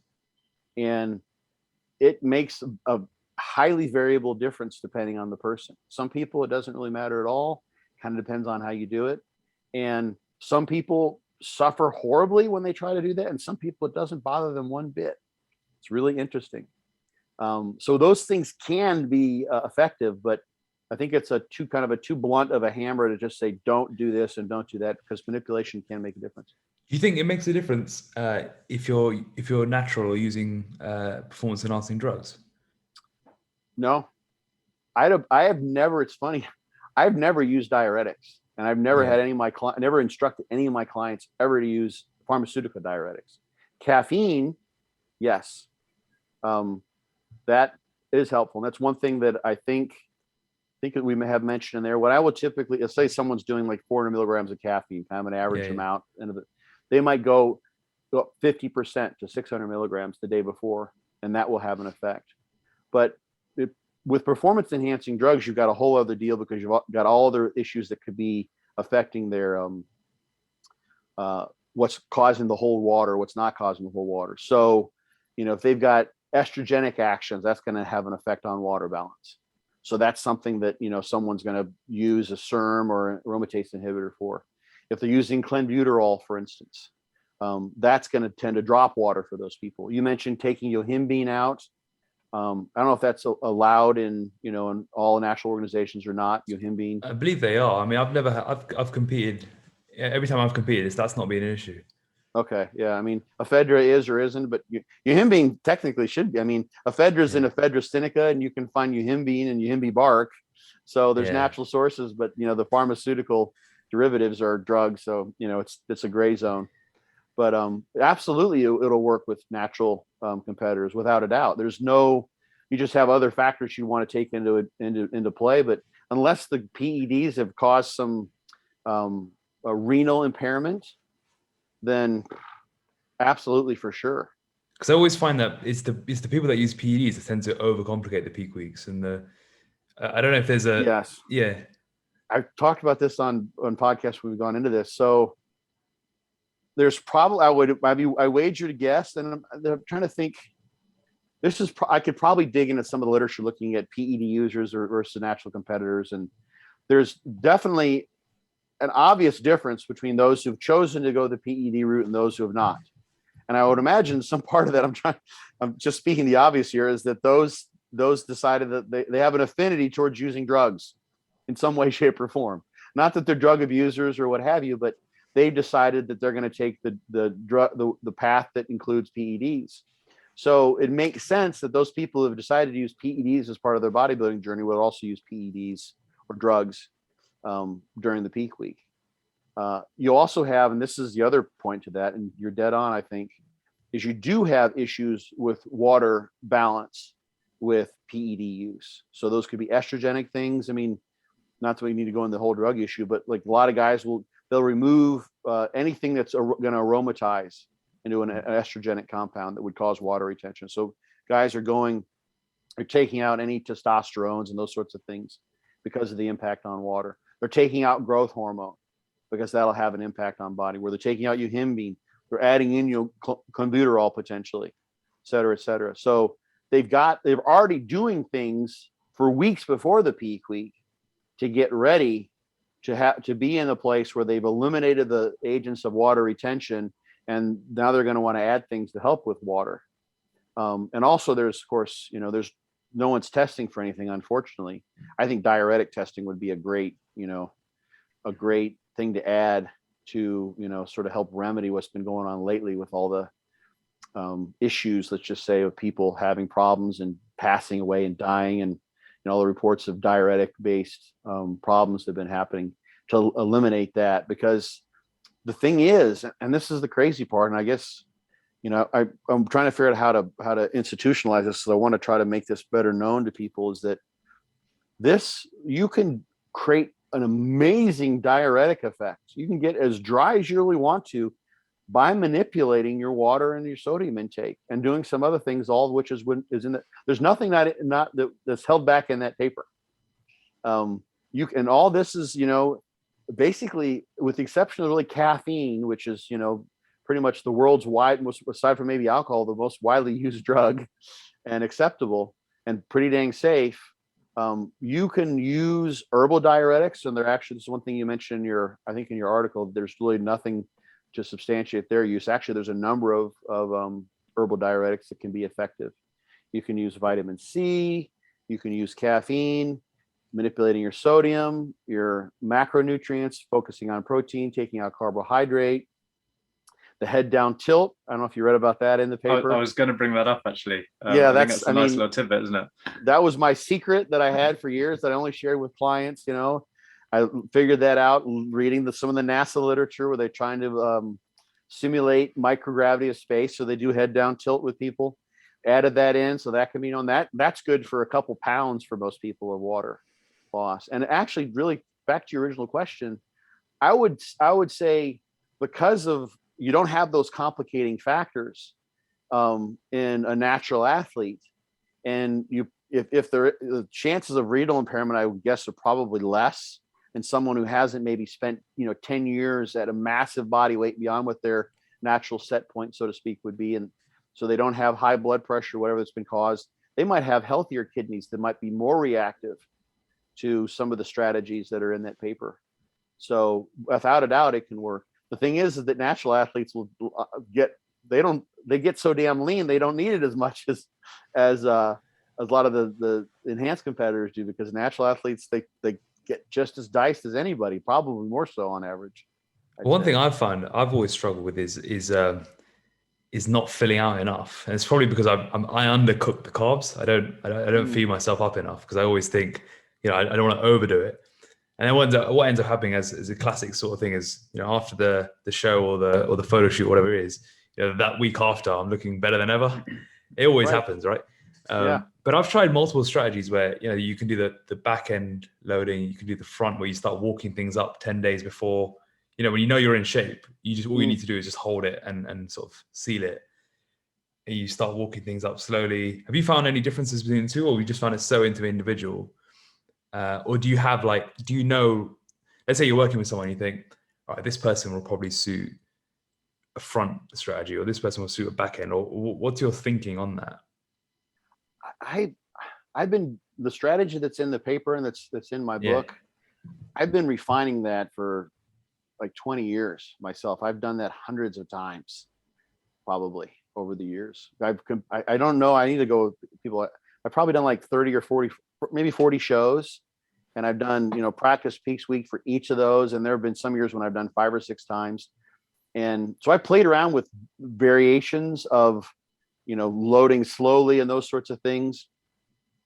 And there's a lot of juggling that you're doing there, like all at once. It makes it really kind of hard to figure out what's going on, because if you're slowly adding carbs, how much of that is actually, at first, like you've got some caloric deficit, so now you're at maintenance. So you might add 100 grams of carbs, each day for 5 days, and that's 500. So you literally, you're not loading any glycogen at all, because you're still below your caloric maintenance. So the glycogen is not really, or maybe half of it is. And that's the thing that can vary. It's like you can get some glycogen loading that happens even when you've been sort of at a deficit for a while. So there's so much variability there. There's so many things that kind of can create confusion. What I've settled on is, and what I've been doing, what seems to work, there's plenty of places of manipulation in this idea, is just hit the carbs and do what I give Ken Hill the credit for the term, fill and spill. Skip, yeah, Ken. Yeah, Ken Skip. Yeah, sorry. Skip Hill. Yeah. Skip loading, that's it. Oh, sorry, that's what I meant to say. Yeah. Yeah, skip, right. So skip loading is a different thing. That's part of his dietary procedure, and it's based on shit loading, which is kind of what you figured out. Like the week after, you look great after you have some nice, shitty, yummy meals. You filled out. You're really filled out. But what I found is, like, this is the way that the strategy works in the paper is load, get the glycogen in the muscle, and make sure you got it there. So an excess of carbs beyond what even theoretically, I would do 2,000 grams of carbs over 2 days, and that's at like, 215 pound stage weight. I put on a massive amount of weight. I would get up to almost 230 and spilled over. Like this is, I'd figured this out. I was very, very conservative at first too, because after that, then you take care of the water. So make sure the glycogen's full. I'm going to just sort of tiptoe up on it, and like add some carbs over time and kind of fill out. And then you start training some more, or your water balance is changing with the insulin and what comes with the carbs. And so you're not quite sure what's going on. If you have kind of dieted your way down, you're at, peak week, you kind of know what you've been doing. And then you add in and absolutely basically just fill the bucket until it's overflowing. So you fill with thousands of grams of carbs, or whatever suits the person. It could be different if someone's been eating more carbs during their diet. There'll be some variation there, but then you filled up, and you'll get, after you've done this stuff, you'll kind of know how much you need. But until you've literally spilled over, and I would gain like 15 pounds. And then the next day you just drop the water, which you can do with the dietary sodium and water manipulation. So the carbs are going to stay there for 3 or 4 or 5 days easily, as long as you don't pose them away. As long as you don't. You're doing this 5 days before your show, or you're doing this? Yeah. No, you're doing this like a week out, and then you're like, you week out, get back to normal, then hold. No, this would be like a Wednesday and a Thursday before a Saturday show. Okay. But something that I know is a key part of your process, though, or correct me if I'm wrong in that, is that you're ready early and then practice. And you even touched on that. You've practiced the peaks so many times. Got to have a practice run if you can. Yeah. I think that can be a really important caveat for especially maybe our clientele who, on average, aren't ready early. They get in amazing shape, but if the photo shoot is on X date, quite often with Gen Pop clients across the world, a bit of a generalization, but they'll normally get ready for the date, but they're not normally ready 2 weeks out to start practicing peak weeks and whatever. And so, you need to know what so you've said the 1,000 grams of carbs a day. I'm sure some of our 50 kilo clients are licking their lips at that. Right. But you've figured out what that is through that practice. You didn't go that first ever time and just pick 1,000 because it was a nice round number, is kind of the point I'm trying to make. Right. Here's the thing. The way that, and this always sounds like an infomercial, but the way I do this is you don't lose any ground on getting ready by doing a practice peak week. So let's say you're 2 weeks out from a photo shoot. It's just a photo shoot. You could do the 2 weeks out, do a practice peak week, figure out what you learned from that, and then just repeat that process the next week. I've had a client who did that, actually a friend of mine who did that like 7 or 8 times during the course of a prep. He was ready really, really early, and he just wanted to refine that process, and he knew it would make him leaner, if anything, which it does tend to do almost always.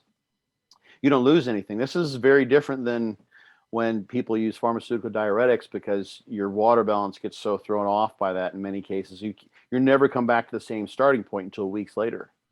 So they could actually do that. In fact, if they're 2 weeks out and like, I think I need another week of dieting, I've actually intentionally done practice weeks to speed up the dieting process because it works that well. Now, you wouldn't like do a peak week and say, you know, we're going to do this one and we're going to try to get as many carbs in as humanly possible during those days of loading. You know, if you know that part of the procedure is to continue to get ready. But let me outline how the week works. It's really pretty simple. And people like, if you read that paper, it's a monster. It's just ginormous. It's like, what in the hell is going on here? But it's just to give all the detail we could possibly.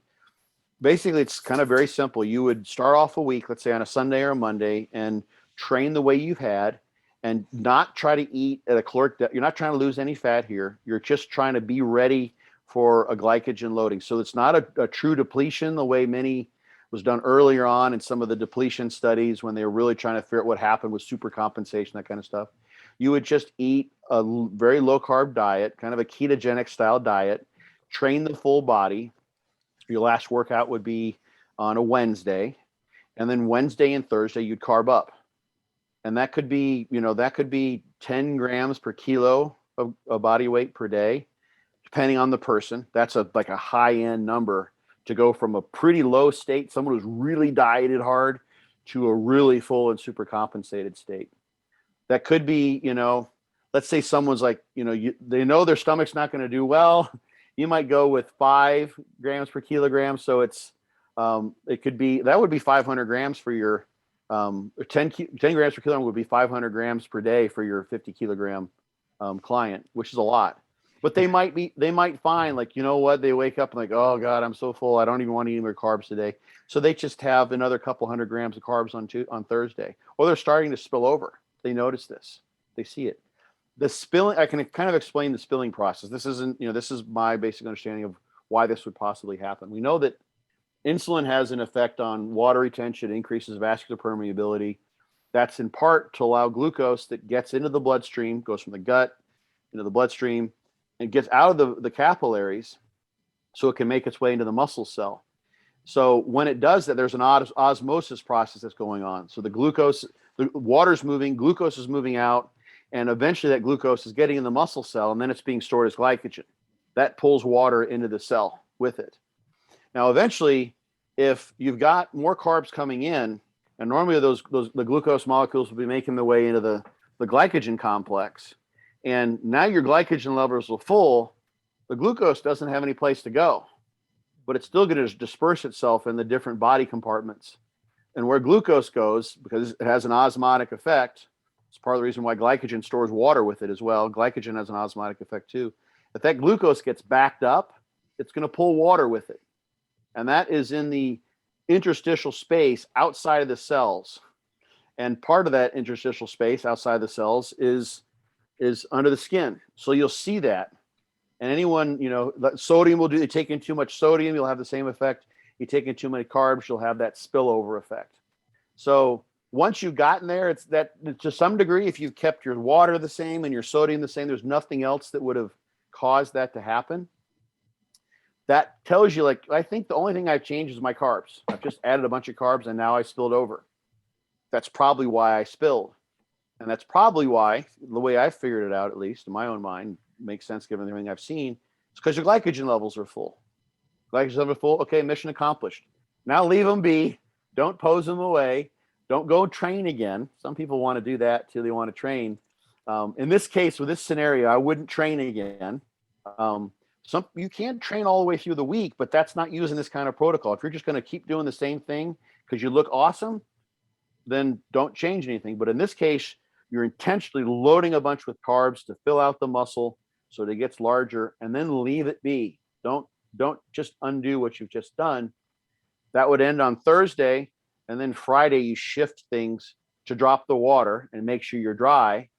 And that would then, you're not using up the glycogen. So the glycogen and its effect on pulling water into the cell to make the muscles fuller is still in effect. You're losing the water. It's going to come from under the skin.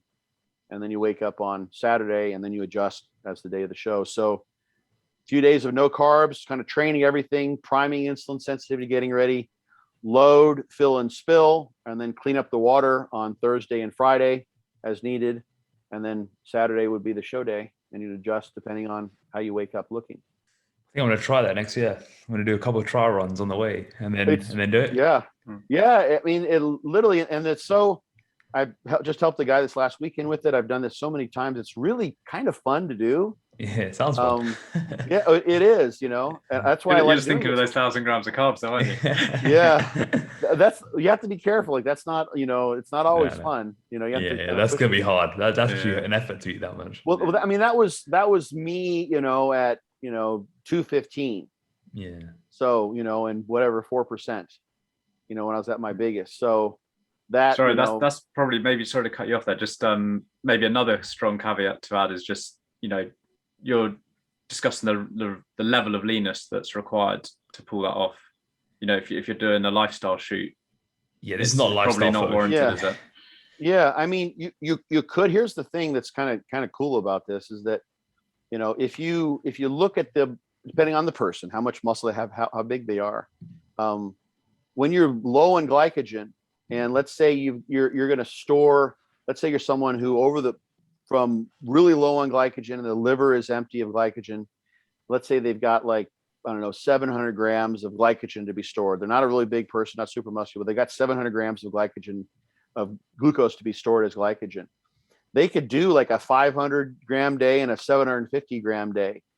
500 gram day and a 250 gram day to get 750 grams on the Wednesday and Thursday. And let's just presume that all of that makes its way into the liver and the skeletal muscle. So it all goes to replenishing glycogen. Now, that's not going to necessarily happen because someone's going to be oxidized. But if that happens, then those carbs didn't go to fueling the body's energy requirements for the day. They just got stored. You're actually going to lose body fat that day because you're in a caloric deficit because the carbs are not going to the caloric input into the body. They're just being stored. They're not being used for fuel. So you can have it's a paradox. It's not defying the laws of thermodynamics in the long haul, but over the short haul, you're not going to lose a bunch in terms of your, dropping fat or what have you, which really shouldn't be the goal of the peak week anyway. But I think Flex Lewis said he had to do over 2,000 grams of carbs when he would carb up during the week. Something even maybe even more than that, and he was, fighting to get under 212. That was after he weighed in and they just fill up like crazy. So most people don't have to go that high. Is it sort of like the Dan Duchaine strategy of, you deplete, load up, maintain, deplete, he does it in cycles. Do you remember the old school sort of body opus? The cyclical ketogenic diet. Yeah. Is it similar to that? Yeah, in a sort of 10-day period. That was doing that. I did ketogenic diets for years, and I still, have quote unquote eat keto. I have low carb days. I'm not overtly trying to get into ketosis or what have you, but I did play with ketogenic diets for years and years and years. And you have a weekly cycle just like that. And that's where kind of that paradox first came into my thought process. And I think it may have been Lyle McDonald who first sort of pointed that out. I think. Yeah. He wrote a book on it. He expanded on it, didn't he? Oh yeah. Lyle's done a lot. That was where he kind of got his start was, some of his diet books. But that's where I got a lot of my experience with carbing up. And even before the internet was around, there were news groups and people would talk about adding alpha lipoic acid or adding, does vanadyl sulfate help with their carb up, and do they better with what kind of carbs do they do better with? So you diet that way. Let's say you diet, 40 or 50 weeks out of the year with that standard kind of 5-2 CKD strategy, you're doing 50 carb ups in a year, 40 carb ups. So, does it matter? Should I start off with lots of high glycemic stuff and bigger meals? Or do I to match the sensitivity, or can I keep the sensitivity better by loading in more slowly and then pushing the carbs more at the end when the sensitivity gets less? There's a reason for each potentially, theoretically. So so many thousands of carb ups probably over the years, trying to figure out what works in various ways. So that's a root, that's a basis from which I learned some of the things that I put into this peak week strategy. Amazing. With regards to peak week, to finish up on the topic, is there any necessary like don't do this recommendations Oh, you'd give as sort of blanket statements, if you could? yeah. Well, I mean, a couple things. One, I don't say don't do this. Don't not do a practice week, I guess is the way to say it. If you possibly can. For you, if someone's going to use pharmaceutical diuretics, it's kind of like once you've done it once, there's really no chance that you're going to be able to, you won't be able to set yourself up for the same scenario again, I don't think, because they just tend to throw water balance out. So once you've sort of taken that, the approach that I have is practice a peak week, control the variables, load independently from dropping the water because the body's going to allow you to do that. And, sort of be structured with it and take that approach. The approach that many people use is to try to load while they're dropping water at the same time, which are two opposing processes in large part for various ways. And it only works for many people because they're doing that while they're using pharmaceutical diuretics. That's how they can actually bring that about. Because normally that wouldn't happen. That's why you hear like guys will start drinking more water to lose water, which can happen too, because you can turn on diuresis that way with if you're water loading, that those two things can fit together. But sometimes that means they're drinking more water because they've got such a strong diuretic effect coming from the diuretics. And so they're offsetting that to some degree before they cut the water. And that's where cutting water can be a sort of a dangerous thing. Not just sort of, it can definitely be a dangerous thing because you've got a powerful diuretic effect in place. So I bring all that up just to say there's so many different approaches that it's hard to have a blanket, don't do this or do this. But if you're going to do a non-pharmaceutical diuretic, with the exception of caffeine, approach sort of the way that, you're trying to standardize things and have a pattern where you've got some levers that you can pull in the way that we have in the paper, then a practice week is super important. As a primary example, let's say you do a practice week and you're planning on being on stage at 10 a.m. and you load Wednesday and Thursday, you take the added sodium out of your diet. So you're just eating your regular foods or low carb foods at 3 o'clock, and you don't drink any water after 6. So you had the same rate of sodium and water intake up to those time points, and that's just your strategy. You wake up, practice day, Saturday, you go to be on stage at 10. You're like, everything, your scale weight, how you looked, how much you were sweating tells you were holding water. So then you stick on a dietary protocol. You have another cup of coffee. You keep the protein levels high. You don't add any sodium. And you find out that at 2 o'clock, between 10 o'clock and 2 o'clock, you've dropped 2.5 pounds. You stay with the head down tilt in the bed. You continue to take vitamin C, using dandelion, B vitamins, all the things we have in there.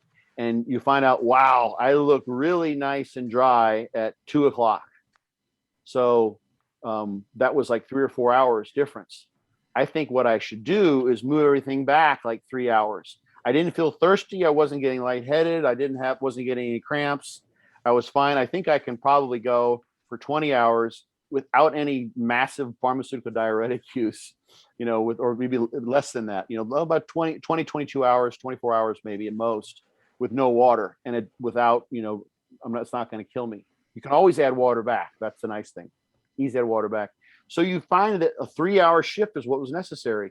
When you do your actual peak week, you just shift everything back 3 hours because you knew from the practice run that you needed about a 3-hour difference. So you just shift everything back temporarily. You might find out, that didn't work because I dropped water so much more quickly at night with the head down tilt. And when I did my practice run, I was running around, I was on my feet, what have you. Now what I'm going to do is keep my water and my sodium the same. Instead, when I cut my water, I want to make sure I get in bed and start watching movies and chill out so I can go to sleep early. So I get that head down. I get another 3 hours of the head down tilt because I get into bed early as opposed to what I did the last time. So the practice run, that's just 2 pieces of information that you could get from the practice run that you can then apply. The other thing, like don't do this, is like I already said it, if you've carved up with the intention of getting the carbs in and then dropping the water afterwards, then don't pose the carbs away. Don't go bonkers. There is one exception that works for some people, and I've heard of some people doing this lately.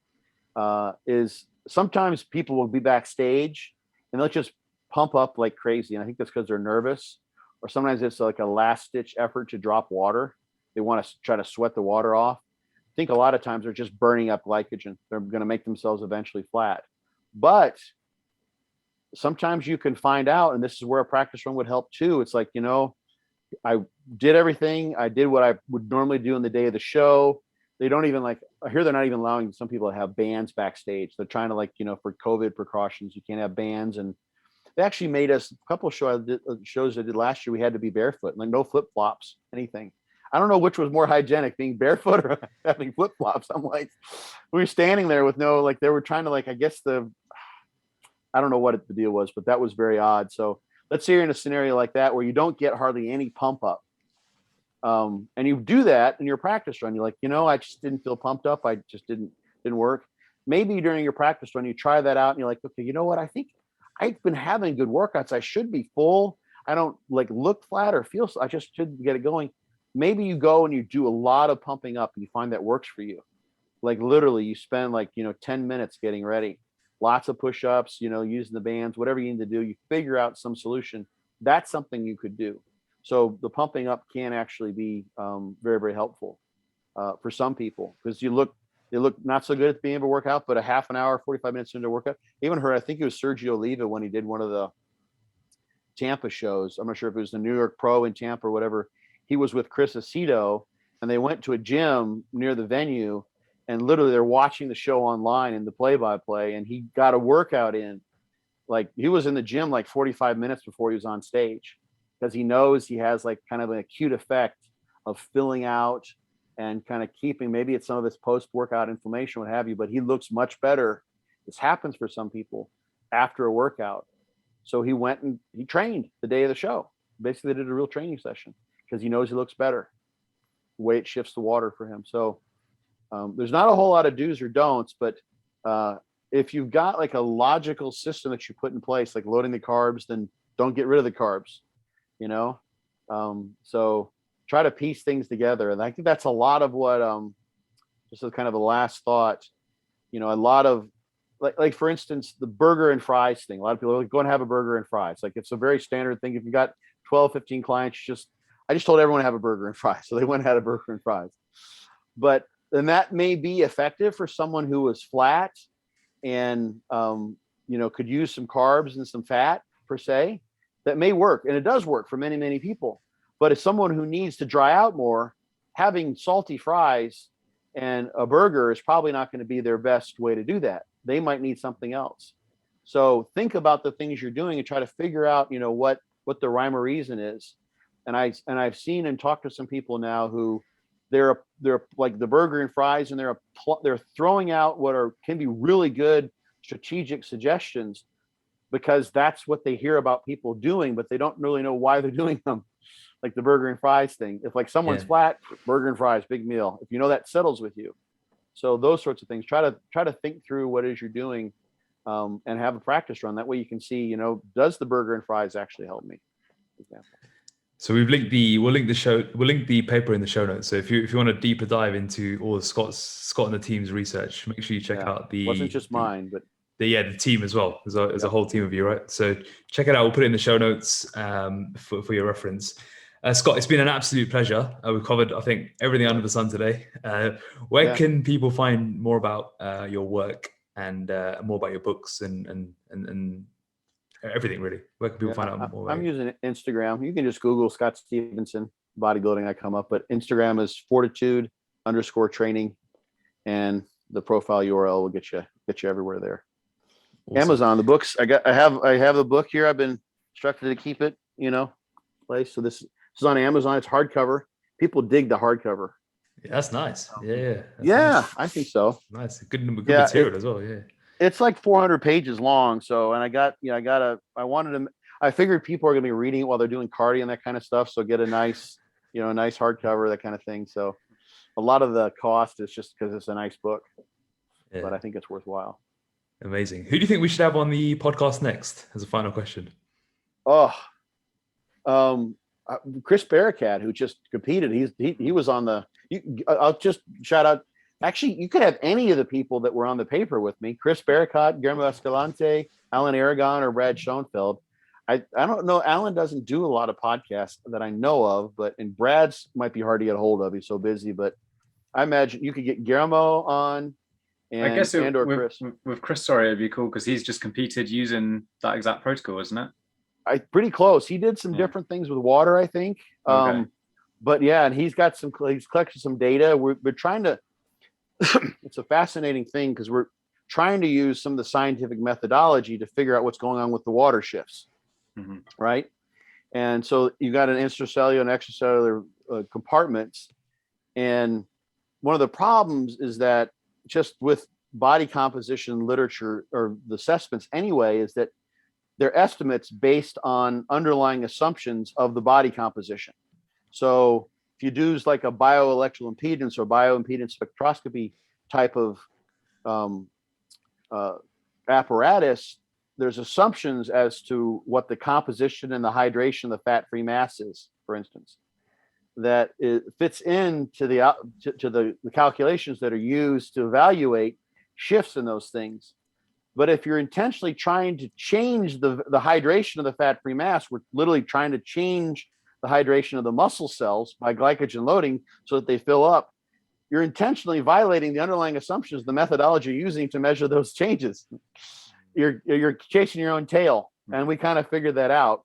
Chris was getting like -% body fat, and things were changing in the opposite directions from what we knew they were based on what happens biologically, because the assessments are there. So we're trying to tease all that stuff out, but it's interesting. We've uncovered like an unfortunate side of the fact that, we wanted to, and he was willing to do it. We were going to chop him up after the show and like just do a real body composition assessment on his pieces, but that would have been the end of him. He couldn't come on podcast. So, So we did not do that. He's still alive and well.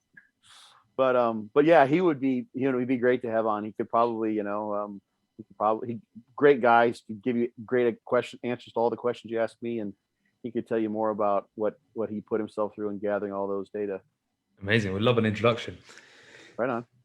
Thanks so much, Scott. It's been an absolute pleasure, and I think the listeners are going to get a ton of value from this. Cool.